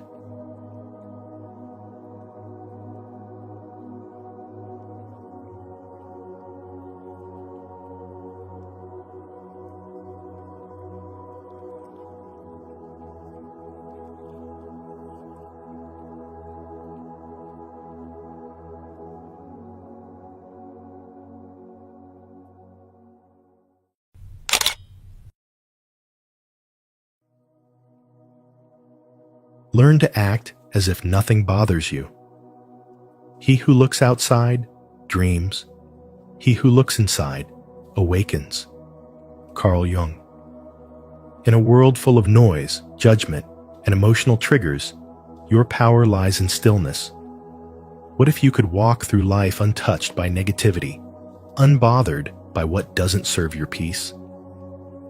In today's video from Spiritual Wisdom, we'll explore the liberating mindset of acting as if nothing bothers you, not as avoidance, but as deep emotional mastery. This shift isn't about suppression. It's about reclaiming control of your energy, your focus, your soul. As you listen, ask yourself, what would change in your life if you stopped reacting and started rising? Comment below with your thoughts, and don't forget to like and share if this message speaks to your journey. Let's awaken together. 1. Mastering the nothing bothers me mindset. Life is overflowing with distractions, opinions that try to define you, criticisms that sting, and setbacks that make you question your worth. But true strength doesn't come from a life free of noise. It comes from the way you choose to respond. As Carl Jung once said, "I am not what happened to me. I am what I choose to become." When you embrace this truth, you stop being reactive and start becoming intentional. You stop giving your power away to people who don't deserve to shape your peace. You begin to understand that detachment is not cold indifference. It is self-respect. It is the decision to no longer let every delay, rejection, or unkind word live rent-free in your heart. The world can throw what it wants at you, but it doesn't mean you have to absorb it. You can observe without reacting. You can feel it without breaking. That's the power of emotional discipline, and it's a practice, not a personality trait. The ones who walk through storms calmly didn't escape the chaos. They simply refused to let it inside them. Anna, a corporate employee, used to spend every night replaying conversations in her head, wondering what she could have said better, what she did wrong, or why she was being ignored. Her emotional exhaustion was draining her soul. But once she began reflecting on her own emotional patterns and studying Carl Jung's principles of self-awareness, something changed. She realized that her reactions were not coming from truth. They were coming from unhealed places that craved validation. The more she healed, the less she reacted. And the less she reacted, the more peaceful she became. That's the shift. Emotional detachment isn't about building walls. It's about building self-understanding. When you realize that not every situation needs your energy, you begin to conserve your power. You stop trying to fix what was never yours to carry. You stop responding to every noise, and instead, you start listening to your own inner voice, the one that doesn't beg for approval, the one that knows you are already enough. Carl Jung believed that inner clarity comes when you stop projecting and start integrating. That means instead of blaming the world for your discomfort, you look within and ask, what part of me is being activated? With this awareness, you begin to live with intention, not reaction. You start moving through life with quiet power, not emotional chaos. Spiritual wisdom reminds us that detachment is not detachment from love. It's detachment from fear, from neediness, from the illusion that your peace depends on anyone else. Each time you choose silence over reaction, boundaries over pleasing, presence over panic, you reclaim your power. It's not about being unbothered because nothing happens. It's about being unshaken because you've learned how to stand rooted in who you are. And when that shift happens, the world may still test you, but it can no longer touch the calm you've built from the inside out. If you're ready to master the art of staying calm, no matter what life throws at you, comment below. I choose inner peace. Let this be your first step toward emotional strength and unshakable power. 2. Control your reaction. Control your life. Emotional reactions are silent contracts. Every time you respond impulsively, you give someone permission to control your peace. They say a careless word and you spiral. They ignore you and your mind races. But when you master your response, you break this contract. You reclaim ownership of your emotions, your energy, and your direction. Spiritual wisdom teaches us that the true seat of power is not in control over others, but in control over yourself. That's where detachment begins, not in apathy, but in presence. Detachment is not about becoming cold or distant. It's about no longer allowing your internal world to be dictated by external circumstances. You can care deeply and still remain centered. You can witness chaos and not become it.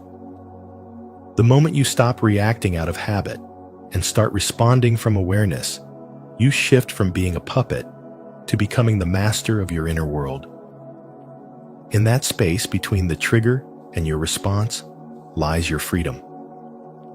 This freedom begins with one conscious pause, just one breath between stimulus and action. When someone provokes you, don't respond immediately. Feel the heat rise, but don't move. In that pause, ask yourself, what does reacting give me? What does remaining calm protect? Visualize yourself as composed, steady, and above the noise. Feel that quiet strength. That is the essence of true presence. Not noise, not drama, just clarity. People mistake aggression for strength. But aggression is easy. It's impulsive, loud, reactive. True strength is calm. It's the silence that follows provocation. It's the steady tone in a heated room. It's the refusal to match chaos with more chaos. When you stay composed, you change the energy in the space. You become untouchable, not because you don't feel, but because you don't hand your feelings over to be manipulated. There's a power that comes from choosing stillness when everything in you wants to erupt. When you don't let their immaturity drag you into pettiness. When you stop explaining yourself to people committed to misunderstanding you. Calm becomes your boundary. Composure becomes your shield. Detachment becomes your wisdom. And in that space, you become unshakable, not because life got easier, but because you got stronger. So the next time life challenges you, when the urge to react burns inside your chest, return to the center. Remember your breath. Remember your power.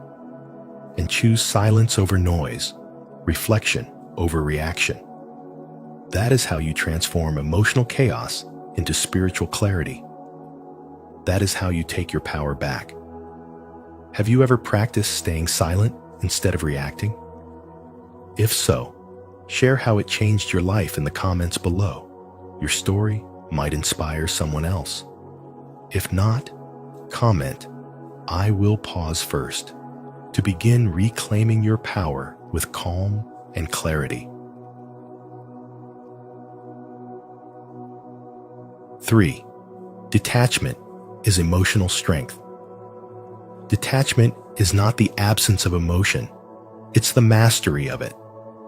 Emotional strength is not measured by how loudly you react, but by how calmly you choose to respond. When something goes wrong, don't absorb it like a personal failure. See it as feedback. Life isn't attacking you, it's refining you. People on a path of spiritual awakening understand this deeply. The world doesn't owe you comfort, but it does offer you clarity if you're willing to pause and listen. Reacting out of impulse is easy. But responding with awareness, that's a sign of inner growth. The emotionally strong know how to create space between stimulus and response. In that sacred space, they don't let anger dictate their voice or fear guide their decisions. They act with intention. They observe before they speak. They lead with calmness, not chaos. True detachment is not cold indifference. It's self-respect, wrapped in grace.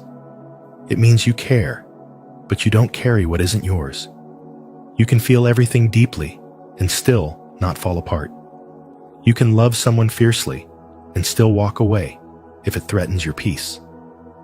This isn't weakness, it's wisdom. It's the quiet confidence that no matter how loud the world becomes, you will not be moved by every wave that crashes against your shore. Spiritual wisdom teaches that real power comes not from controlling others, but from mastering your own state of being. In that mastery, you realize that peace is not found in avoiding storms, but in walking through them without losing your center. Emotionally resilient people do not suppress their emotions. They process them without allowing those emotions to hijack their lives. They don't make impulsive decisions just to escape discomfort. They sit with the discomfort. They let it teach them, refine them, strengthen them. They know that every emotional trigger is an opportunity for deeper self-awareness. Every time you choose not to engage in drama, every time you pause instead of panic, every time you let go instead of clinging, you are reclaiming your energy. That is emotional maturity. That is the fruit of spiritual awakening. And over time, it changes everything, not by making life easier, but by making you unshakable. Stay connected with our growing community by subscribing to Spiritual Wisdom. Here, we explore the power of emotional strength and spiritual growth through calm, clarity, and intention. Remember, choosing not to react doesn't mean you're cold. It means you're in control. You deserve peace, and it begins within. 4. Stop seeking approval. Craving approval from others quietly robs you of your power.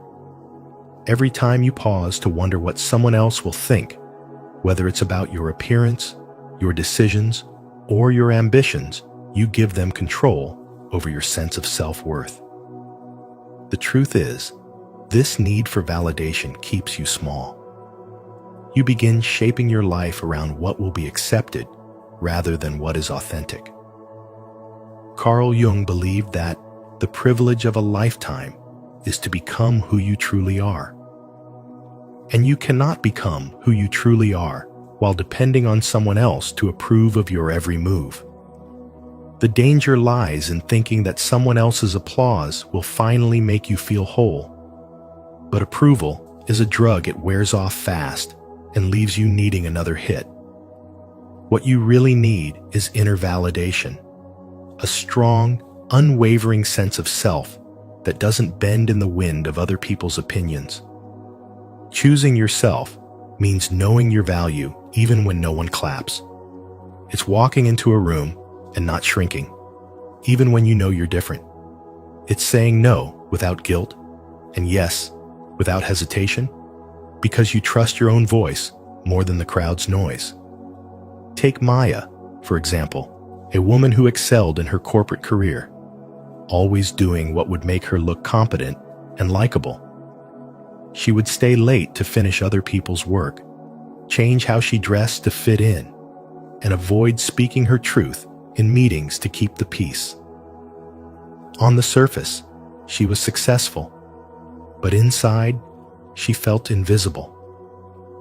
Everything she had built was based on other people's standards. The turning point came when she realized the version of herself she had spent years perfecting was actually a carefully crafted disguise. From that moment on, she stopped chasing applause and started building a life that felt honest, even if it didn't look perfect to others.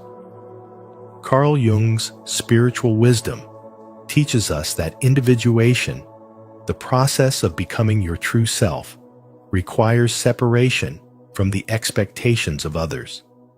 You must stop performing and start living. You must become more loyal to your soul than to your image. The approval you once needed begins to feel unnecessary. You don't become colder, you become clearer, more grounded, more powerful.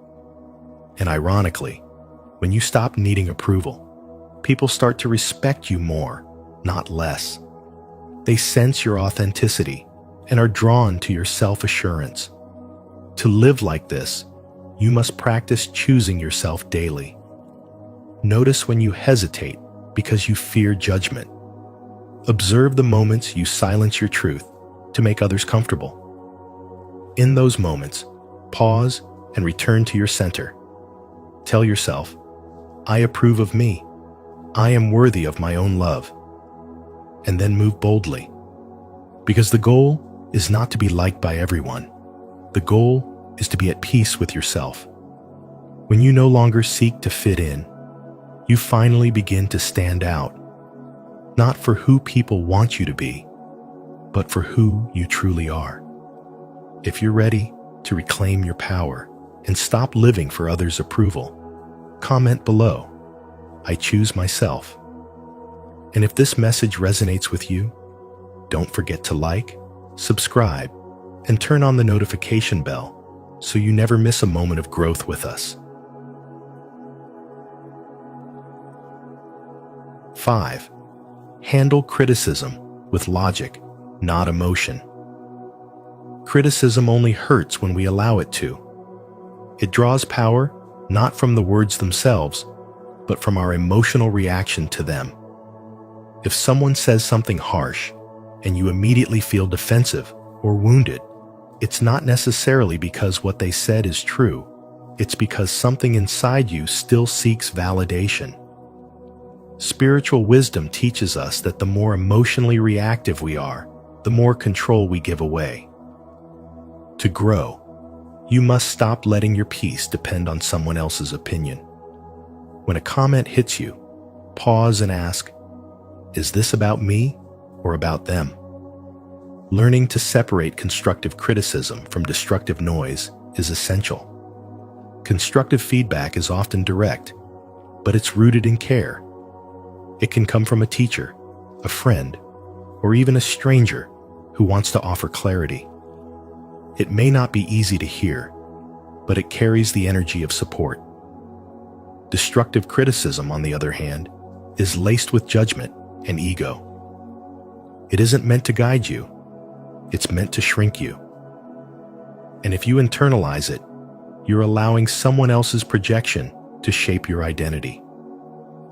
That's why discernment is key. Know the difference and protect your energy.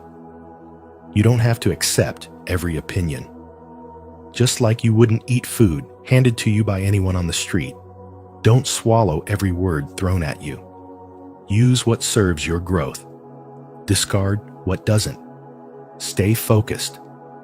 This is the practice of spiritual self-respect. When you take every comment personally, you scatter your power.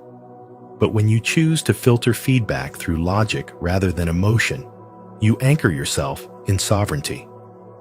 You no longer need to defend, explain, or prove. You simply continue your path with inner stillness. The truth is, most criticism doesn't come from people who understand your journey. They haven't walked through your storms. They don't feel the calling in your heart. Often, your growth makes others uncomfortable because it reflects what they haven't yet faced within themselves. Your confidence might mirror their insecurity. Your peace might expose their chaos.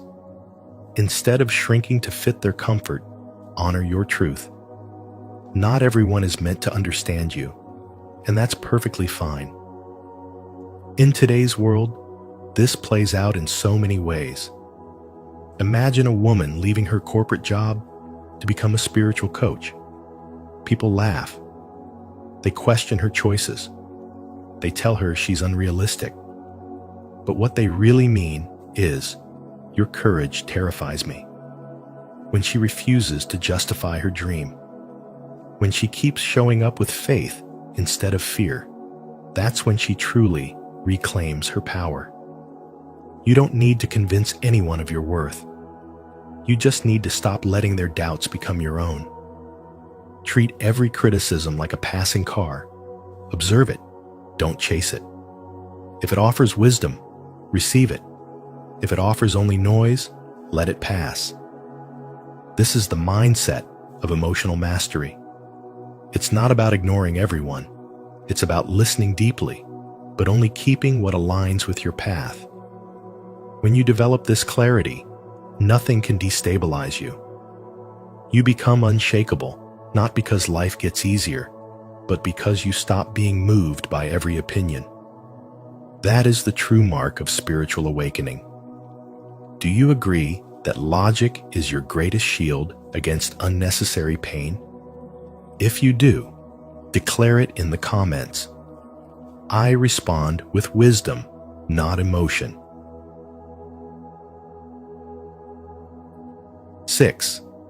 Keep your composure under pressure. Pressure is not your enemy.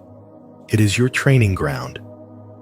Life was never meant to be lived without friction, and the presence of pressure is not a sign that you're failing. It's a sign that you are becoming. The most powerful individuals don't avoid pressure. They welcome it as an opportunity to refine their inner strength. Instead of fearing stress, they prepare for it, knowing that peace is not found in the absence of chaos, but in the ability to remain grounded within it. When pressure arises, your first instinct may be to react to panic, to defend, or to retreat. But those who have experienced a true spiritual awakening understand that reaction is the language of the unconscious. Response, however, is the choice of the awakened. You don't need to allow every emotion to control you. You don't have to become what you feel. Instead, you can observe, pause, and decide how you want to move. That space between trigger and response is where your power lives. This isn't about suppressing your feelings or pretending everything is fine. It's about mastering the art of emotional discipline, remaining calm in the eye of the storm, just as a trained warrior does.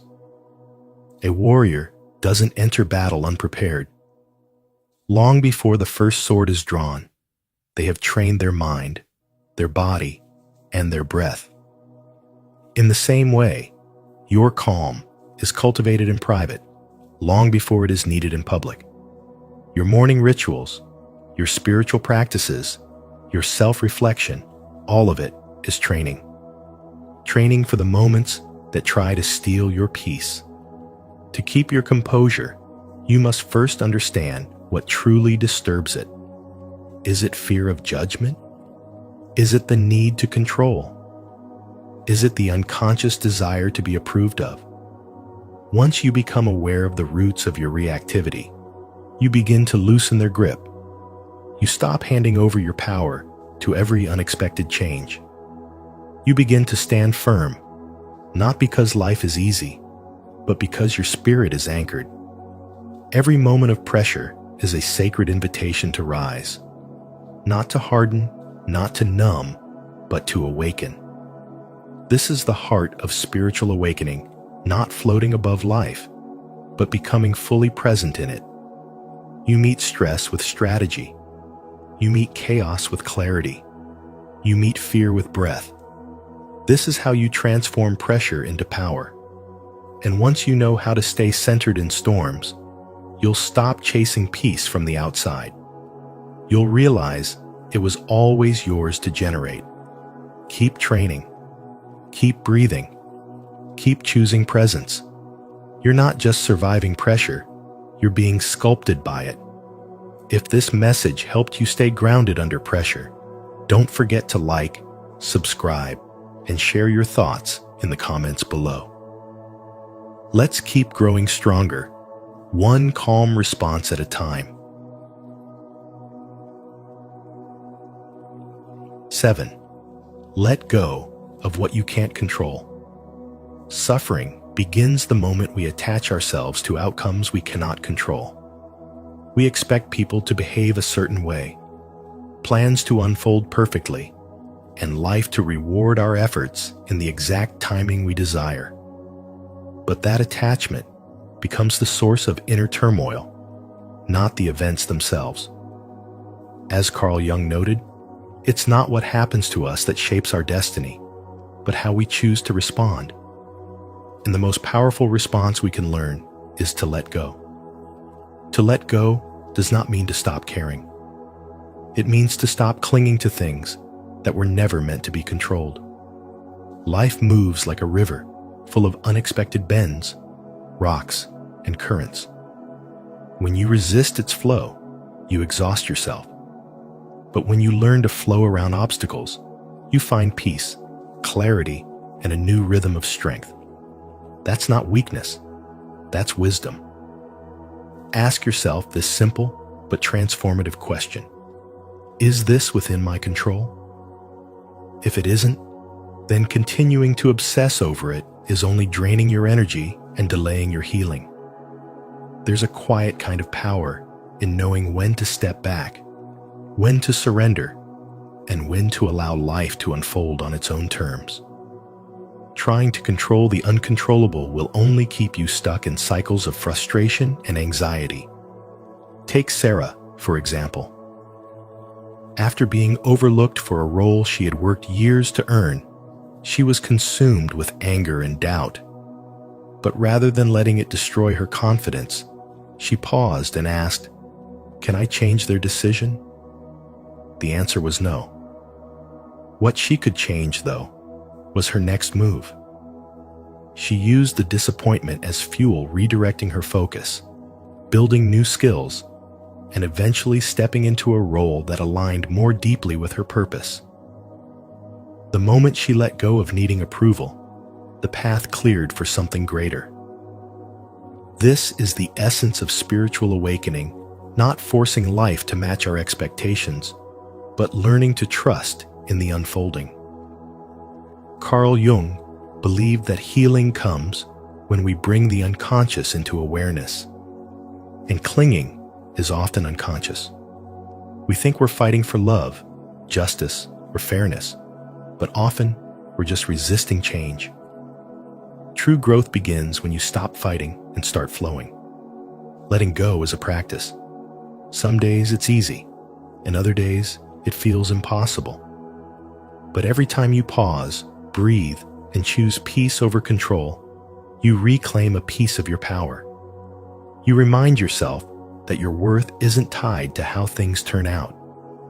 You anchor yourself in something deeper than outcomes, your inner stillness, your freedom, your light. And from that space, nothing can disturb your balance unless you allow it. If you're still here, comment below. I choose peace to affirm your commitment to letting go. Your words matter, and they help us grow this mindful community together. 8. Silence is a power move. Silence isn't weakness. It's a weapon sharpened by self-control. In a world that constantly screams for attention, the one who remains quiet holds the real power.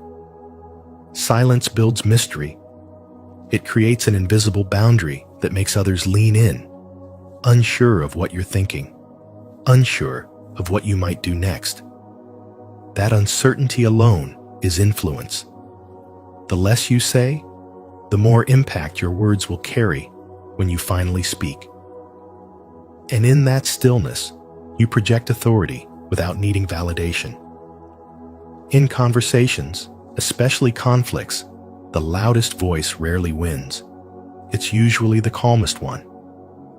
When others raise their voices, defending themselves, explaining their side, proving a point, the person who remains composed changes the energy of the entire room. The power lies in restraint. By not reacting impulsively, you stop others from pulling you into their chaos. You are no longer driven by ego or emotion, but by clarity. That's real spiritual wisdom, knowing that reacting immediately means giving your power away, while stillness lets you keep it. Let people talk. Let them fill the space with their assumptions, fears, and noise. The more they reveal, the more you learn. When you're silent, you're listening not just to words, but to tone, body language, energy. You become the observer, not the participant in their drama. And that's where transformation happens. You realize you don't have to fix, explain, or defend anything. You just have to hold your center. That's the kind of strength no one can see, but everyone can feel. Silence is especially powerful during arguments, negotiations, and emotional storms. In an argument, saying less often says more. When someone expects you to react and you don't, they lose control. In negotiation, silence pressures the other person to speak, to fill the gap, to reveal what they didn't plan to say. In emotionally charged moments, silence lets you pause long enough to respond from wisdom instead of pain. This is how you rise above the moment, not by fighting it, but by mastering yourself within it. There is deep spiritual awakening in silence. It teaches you patience, discipline, and discernment. When you no longer feel the need to respond to every opinion, defend every choice, or explain your value, you step into a higher version of yourself. That's not detachment, it's alignment. Your energy becomes so stable that no one else's chaos can shake it. You stop being pulled by noise and start moving from presence. And in that state, silence becomes more than a tool. It becomes your protection, your power, and your peace. If you believe in the quiet strength of silence, subscribe now for more wisdom on mastering presence, power, and emotional control. 9. Train your mind to stay calm. No matter what. Mental toughness is not something you're born with. It's something you earn through daily choices. It begins with discipline, the quiet decision to do what's necessary even when it's uncomfortable. Discipline is brushing your teeth when your mind is chaotic. It's showing up for your goals even when motivation is gone. It's choosing silence instead of reaction, routine over chaos, and peace over the temporary satisfaction of lashing out.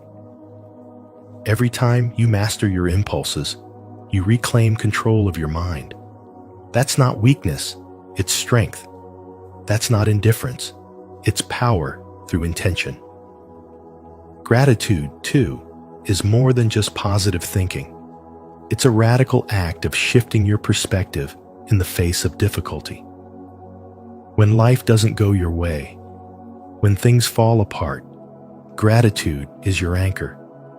It brings your mind back to the present, reminds you of what's still working, and helps you see the hidden blessings in the background noise of disappointment. As Melody Beattie said, gratitude turns what we have into enough.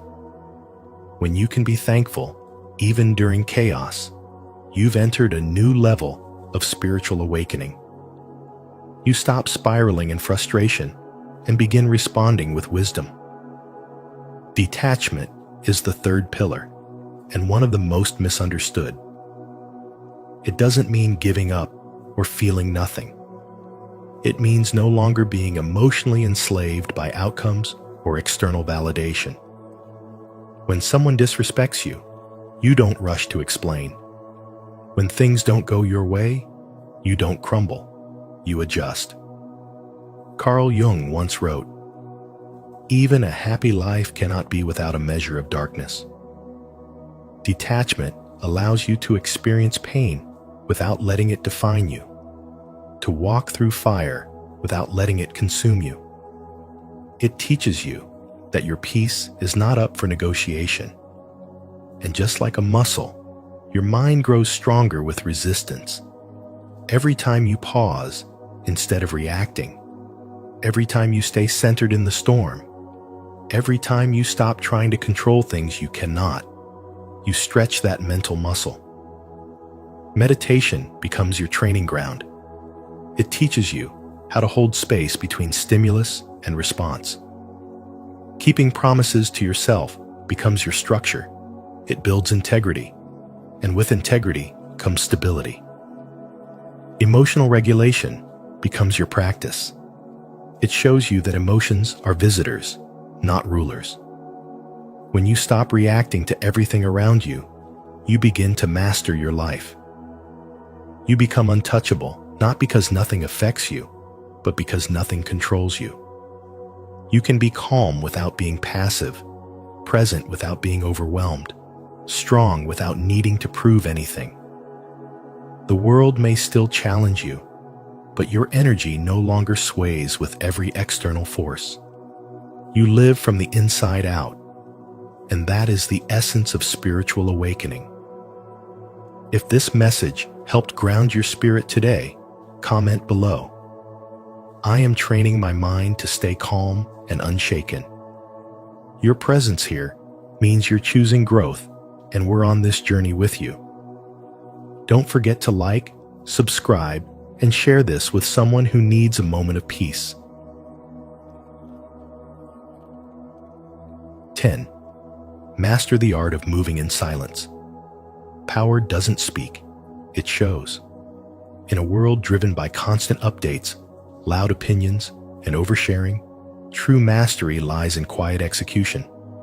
Carl Jung taught that the self becomes most powerful when it no longer needs validation, only alignment.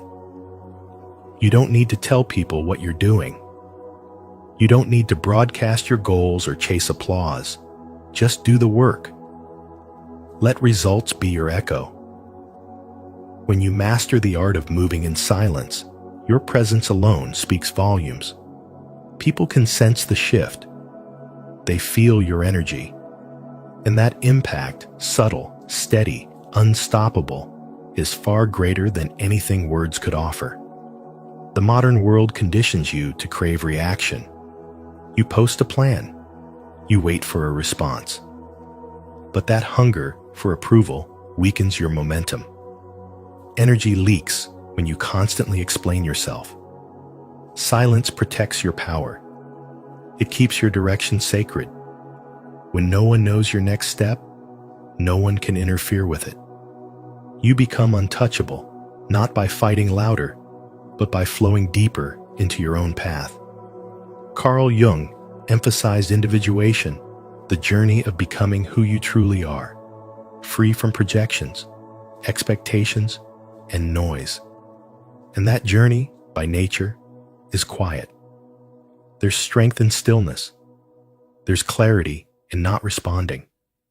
There's wisdom in letting people wonder. When you no longer need to prove anything, your life becomes a reflection of trust in your calling, your process, your divine timing. Consider this. Every time you talk about what you're going to do, you invite doubt into the space where faith should be. Faith needs no announcement. It only needs action. A woman I once knew shared her dream, with everyone launching a healing practice, helping others transform. But every reaction diluted her resolve. She got lost in opinions, tangled in doubt. One day, she went silent. She built in the background, healed in private, grew roots no one could see. And years later, the same people who once questioned her started asking for her guidance. That's the power of silence. It turns focus into force. Carl Jung believed that what you resist persists, and in the same way, what you overexpose, you weaken. There are dreams that only survive in the dark. There are goals that bloom best when no one is watching. When you stop giving energy to being seen and start giving energy to being aligned, transformation happens, quietly, consistently, powerfully. Let your discipline be louder than your declarations. Let your actions do the explaining. Stop searching for recognition. Instead, stay rooted in your vision. Trust it. Nurture it. Protect it. You don't need to be loud to be legendary. You just need to be focused. This is not about hiding. It's about honoring. Not everything sacred is meant to be shared. Your silence is not emptiness. It's protection. It's intention. It's wisdom. And those who truly know power don't speak it. They embody it. To affirm your commitment to quiet strength and focused action, comment below, "I move in silence." Let this be your declaration of power, discipline, and purpose, and inspiration to others walking the same path. So remember, acting as if nothing bothers you isn't about denial. It's about inner strength. It's about reclaiming your peace, mastering your reactions, and choosing presence over chaos. As Carl Jung taught us, transformation begins the moment we shift our inner world. If this message has brought you clarity or calm today, please take a moment to like, share, and subscribe to Spiritual Wisdom. And don't forget to turn on the notification bell so you never miss another step on your journey to spiritual and emotional mastery. Until next time, stay grounded, stay awakened. 7 hidden reasons why you look younger than your age. Age is an issue of mind over matter. If you don't mind, it doesn't matter. Mark Twain. Have you ever been told you look younger than your age? It might be more than good genetics. It could be a reflection of your mindset, your energy, and how you live your truth. In today's video on spiritual wisdom, we'll uncover 7 hidden psychological and spiritual reasons rooted in Carl Jung's insights that might explain your youthful glow. These aren't just beauty tips. They're life principles that can transform how you age from the inside out. Which one resonates with your journey the most? Let us know in the comments below. 1. Unbreakable spirit. People who go through deep emotional storms, yet still appear youthful, often carry something most can't see: a resilient spirit forged in fire. They don't just survive heartbreak, betrayal, or financial hardship, they transform it. Instead of letting stress consume them, they become masters of emotional energy. They've learned that emotional pain, when processed consciously, doesn't age you, it awakens you. As Carl Jung taught, "I am not what happened to me. I am what I choose to become." And those who choose healing over bitterness radiate a timeless kind of beauty. Chronic stress accelerates aging. It's not just a feeling, it's a biological assault. Cortisol, the hormone our bodies release under stress, breaks down collagen, dulls the skin, weakens the heart, and can even shrink parts of the brain. But people with unbreakable spirits don't let cortisol win. They release stress before it roots into the body. They don't suppress their pain. They breathe through it, speak it, write it, cry it out, and then let it go. That act alone keeps them light, not just in heart, but in appearance. In today's world, resilience is a hidden youth serum. Consider a woman who's lost everything: her job, her relationship, even her health. She begins walking every morning in the park, feeling the sun, reconnecting with nature. She journals her feelings, forgives herself, prays at sunrise. A year later, people are stunned when she says her age. Why? Because the tension that once weighed down her face has melted into peace. Her smile isn't forced, it's free. Her eyes aren't tired, they're awake. She chose to live, not merely exist. That choice, repeated daily, became medicine. What many don't realize is that inner peace creates outer youth. It's not about faking happiness or forcing positivity. It's about becoming honest with your pain, then choosing to rise above it.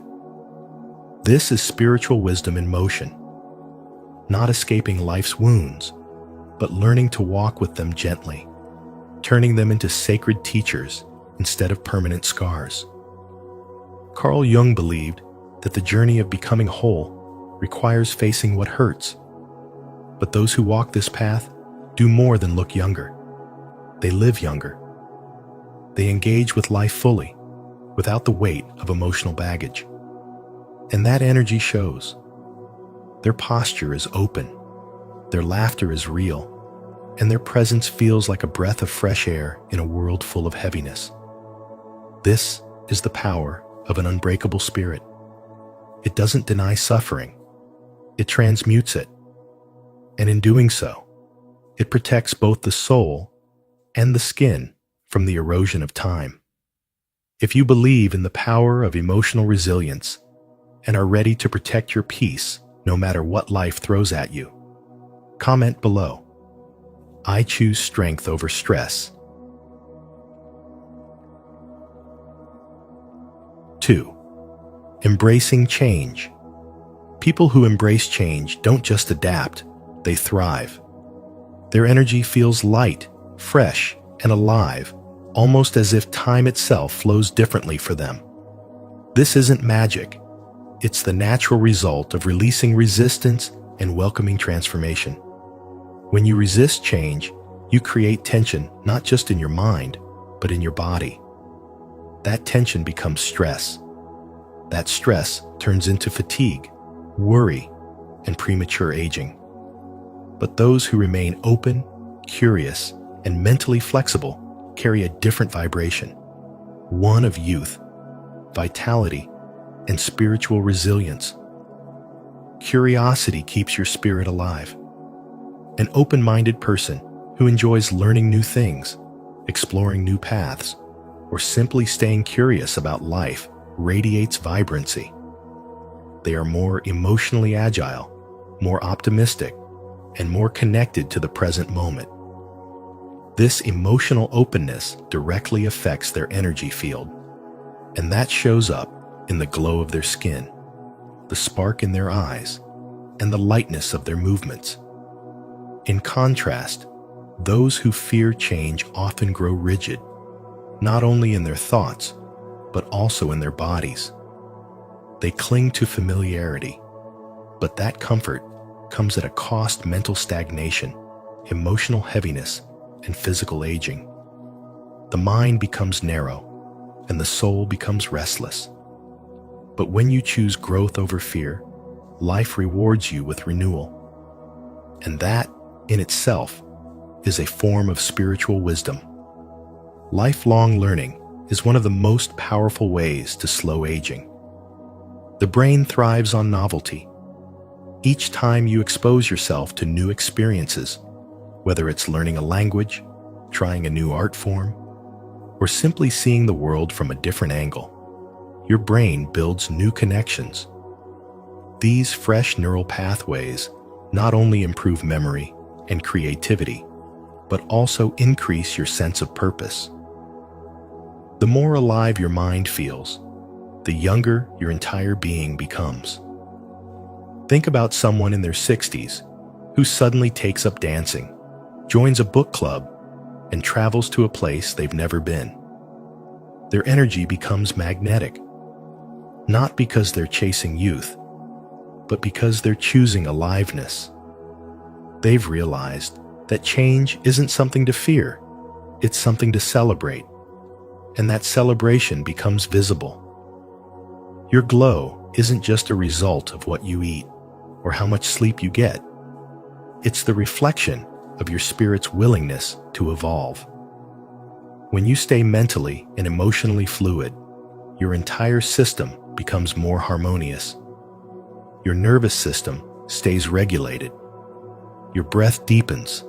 Your posture softens. You radiate presence, not pressure. The real reason some people look younger than their age is not found in skincare products or beauty treatments. It's found in their relationship with change. Do they fear it or embrace it? Do they shrink from the unknown or lean into it with curiosity? Those who flow with life rather than fight it carry an ageless aura. They are not just surviving, they are becoming. And that is the kind of spiritual wisdom that turns years into light. Are you someone who welcomes change or resists it? Share your story in the comments. Your journey might inspire someone else. And if you're ready to embrace growth and stay vibrant, comment below. I choose change. Let's grow younger in spirit together. 3. Curious mind. Youth doesn't begin in the mirror, it begins in the mind. A curious mind, one that is constantly seeking, questioning, and learning, becomes a source of endless vitality. It keeps your spirit awake and your body energized. When you allow your thoughts to grow stale, repeating the same patterns, routines, and beliefs, your energy begins to stagnate. This inner stagnation silently accelerates aging, not just mentally, but also physically. A dull, repetitive life wears on the soul, and that wear eventually shows on the face. But those who keep their minds alive, those who chase knowledge, explore new ideas, and stay mentally engaged, radiate a different kind of youthfulness. They are not just thinking, they are evolving. They are not merely existing, they are awakening. This kind of mental activity fuels your emotional resilience, boosts your mood, and even sharpens your facial expressions. When your inner world is alive, your outer appearance reflects that light. This is the hidden force behind why some people seem untouched by time. Curiosity acts as a natural anti-aging elixir. It slows cognitive decline, enhances emotional flexibility, and keeps you psychologically agile. It's not just a personality trait, it's a form of spiritual awakening. When you seek to understand the deeper layers of life, when you challenge your own thinking, when you pursue growth for its own sake, you elevate your consciousness. That elevation radiates outward in your energy field, influencing how others see and feel you. A curious mind doesn't only preserve youth, it amplifies it. There is something magnetic about someone who is deeply engaged with life, someone who listens not to respond, but to learn. They draw you in, not with surface beauty, but with depth, passion, and presence. That magnetic energy is far more powerful than any external effort to look younger. It is rooted in the soul's movement toward truth, transformation, and higher awareness. In essence, mental stagnation is a form of spiritual decay. But mental exploration, that hunger to know more, feel more, and understand more, is a quiet revolution of the spirit. And that revolution is what keeps the soul young, no matter how many birthdays pass. When you live with a curious mind, you aren't just protecting your youth. You are embodying a timeless kind of beauty that begins deep within and expands far beyond the surface. If this message sparked your curiosity, don't forget to like, subscribe, and share your thoughts in the comments below. Let's keep exploring the power of a curious mind. Your journey to lasting youth and vibrant energy is just beginning. 4. Emotional expression. Suppressing your emotions doesn't just weigh on your heart. It etches lines into your skin, drains your energy, and ages your body faster than time itself. When you hold back sadness, bury anger, or even silence your joy, The pressure doesn't vanish. It hides inside you, tightening muscles, weakening your immune system, and inviting chronic stress to settle in your body. Carl Jung once said, "What you resist not only persists, but will grow in size." This is especially true for emotions that aren't given space to move. Instead of disappearing, they live in the background of your nervous system, subtly aging you from the inside out. People who express their emotions freely often seem to carry a lighter energy. Their faces appear more vibrant, their movements more fluid, and their presence more alive. They cry when they're touched, laugh without holding back, and speak honestly about what they feel. This emotional flow keeps their inner world open and soft, which directly impacts their physical appearance. The freedom to feel is a kind of energetic cleansing. Every tear, every outburst, every joyful release keeps the spirit flowing and prevents emotional stagnation from becoming physical fatigue. In contrast, emotional suppression builds invisible tension that accumulates over years. It hardens your facial expressions, stiffens your posture, and clouds your natural glow. You may not even notice it happening, but the body remembers every unspoken word, every stifled cry, every time you said, "I'm fine," when you weren't. Carl Jung's teachings on the unconscious remind us that anything we push away doesn't just vanish. It operates beneath the surface, quietly shaping our body, mind, and soul. There's a profound youthfulness in emotional honesty. It's not just about being positive, it's about being real. Real with your sadness, real with your anger, real with your joy. This doesn't mean becoming reactive or dramatic. It means letting your emotions flow through you, like weather through the sky, without shame or fear. That flow is the secret. It's the reason some people look radiant well into their later years. They don't carry emotional clutter. They cleanse it through expression. Emotional release becomes an act of rejuvenation, a kind of internal reset that restores vitality to the face, body, and aura. The science supports this too. Emotionally expressive people tend to have lower levels of cortisol, the stress hormone, and stronger immune function. They sleep better, recover faster, and live with less internal friction. From a spiritual perspective, they are living in alignment with their true selves. They don't fragment their psyche by rejecting what they feel. Instead, they integrate it, and that integration, what Jung called individuation, is the key to wholeness and, yes, even youthful energy. So, if you're someone who's been told you look so young for your age, it might not be luck or skincare. It might be because you've given yourself permission to feel, because you haven't armored your heart, because you've chosen presence over repression. That choice, though subtle, changes everything. It is not vanity, it is vitality. Emotional freedom is not only mental liberation, it's a timeless beauty that radiates from the inside out. If you're still with us, comment below. I feel and release.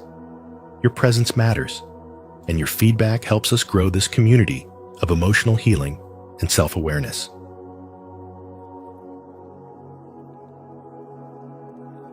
Five, positive energy environment. The energy of your environment directly influences how you age, both on the outside and within. Every person you interact with, every space you spend time in, is either feeding your spirit or draining it. Carl Jung's insight that everything that irritates us about others can lead us to an understanding of ourselves applies not just to psychology, but to how energy shapes your well-being. When you're constantly surrounded by people who are negative, critical, or emotionally heavy, That energy doesn't just pass through, it settles in your body. It increases stress levels, triggers anxiety, and over time, accelerates physical aging. Stress hormones rise, sleep quality drops, and your immune system weakens. Even the brightness in your eyes begins to fade. But when you surround yourself with uplifting, grounded, kind-hearted individuals, people who speak life into your dreams, who honor your growth, who listen without judgment, everything inside you begins to soften. You breathe easier. Your nervous system relaxes. Your energy recalibrates. These aren't just feel-good moments. They're biological resets. Your body produces more serotonin and oxytocin. Your cells begin to repair instead of defend. You glow not because of makeup or genetics, but because peace has taken root inside you. The environment you choose is a mirror of your self-worth.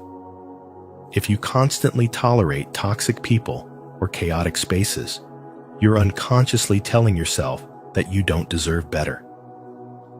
But when you start curating your environment with care, removing what drains and nurturing what uplifts, you declare to the universe that your well-being matters. This spiritual wisdom isn't abstract, it's practical. It's in the decision to leave a conversation that belittles you. It's in the choice to walk in nature instead of scrolling through noise. It's in the courage to choose peace, even if it means being alone for a while. Positive energy isn't just a luxury, it's a necessity for youthfulness and vitality. People who laugh often, live intentionally, and speak with love radiate a timeless quality. Their skin holds softness, their eyes reflect presence, and their posture carries ease. It's not that life hasn't tested them, it's that they've learned to protect their energy like their life depends on it. Because in truth, it does. You don't need to move across the world or change your entire life overnight.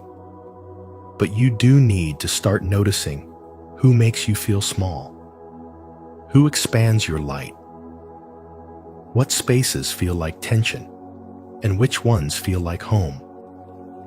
When you begin aligning your outer world with your inner truth, aging becomes less about the number on your ID and more about the energy in your field. You don't just grow older, you grow wiser, lighter, and more alive. That is the real anti-aging secret no cream can replicate. Now, close your eyes, take a deep breath, and feel the energy around you. Are you surrounded by peace or pressure? Say this with me. I welcome uplifting energy into my life. I choose environments that nourish my spirit and preserve my youth. If this message speaks to you, like, subscribe, and share your thoughts below. Your energy matters here. 6. Living with passion and purpose. When life lacks excitement or direction, it silently drains your energy and reflects on your face. People who live without passion often appear older than they are, not because of time, but because their spirit is tired. You've probably seen it. Someone who feels stuck in routine, disconnected from purpose, and as a result, they carry a kind of invisible weight. It shows in their eyes, in the way they walk, and in the way they greet the world. Without something meaningful to look forward to, the soul starts to dim, and that dimness spills over into the body. But passion changes everything. When you have something that excites you, something that gets your heart beating faster, it naturally gives you energy. People who live with passion often seem to radiate a glow that's hard to explain, but impossible to ignore. It's not just about being busy or productive. It's about being deeply engaged in something that feels worthwhile. Passion gives you a reason to wake up in the morning with intention. It lights a fire inside you that keeps your spirit alive and your body vibrant. More than that, purpose fuels powerful chemicals in the brain like dopamine and serotonin, natural mood elevators that enhance your emotional and physical health. These aren't just feel-good chemicals. They protect your heart, improve your immune system, and slow down the signs of aging. When you're truly aligned with your purpose, your nervous system is calmer, your stress levels drop, and your body responds by staying youthful and strong. Living with purpose is one of the most underestimated keys to longevity. Scientific research confirms that people with a clear reason for living tend to live longer, healthier lives. But it's not just about adding years to your life, it's about adding life to your years. When you're living meaningfully, your energy becomes magnetic. You smile more. You walk taller. Your presence carries a sense of inner fulfillment that no beauty product can replicate. This is the quiet power of spiritual awakening, when your soul recognizes its path and walks it with clarity. Carl Jung once said, "The privilege of a lifetime is to become who you truly are." That becoming is fueled by purpose. When you are no longer chasing external validation, but instead responding to an inner call, your entire energy shifts. You feel more alive, more connected, and more resilient. You may face hardships, but you bounce back faster. You may age chronologically, but energetically, you stay young. You don't have to find your purpose in some grand, world-changing mission. It can be found in simple acts: creating art, helping others, raising a child, growing a garden, or building something with love. What matters is that it feels meaningful to you. Purpose doesn't shout, it whispers. And when you listen, everything changes. Your face softens, your energy lifts, your spirit glows. That glow, that vitality, is what makes people stop and say, "You don't look your age." Because you don't just look younger, you live younger. Are you ready to reignite your inner fire and live with purpose? If so, comment below. I choose passion, to affirm your commitment to a vibrant, meaningful life. Let's inspire each other. Like, subscribe, and turn on the bell so you never miss another soul-nourishing message. 7. Letting go of the past. Holding on to regret, guilt, or unresolved anger does more than weigh down the heart. It quietly etches itself into the body. Emotional stress is not invisible. It shows up in the lines on your face, the tension in your shoulders, and even the way your energy feels to others. As Carl Jung insightfully put it, until you make the unconscious conscious, it will direct your life and you will call it fate. Those who carry emotional burdens often carry physical ones too, and with time, that stress becomes visible. It ages you not just in years, but in essence. But there's something strikingly different about people who've chosen to let go. They don't live in denial. They don't pretend nothing happened. They simply refuse to let the past dictate their glow. When you forgive, whether it's someone else or yourself, you create space in your body for healing. You stop replaying memories that no longer serve you. You begin to feel lighter, more present, more vibrant. Those who live mindfully and consciously tend to radiate a certain kind of peace that no cosmetic product can imitate.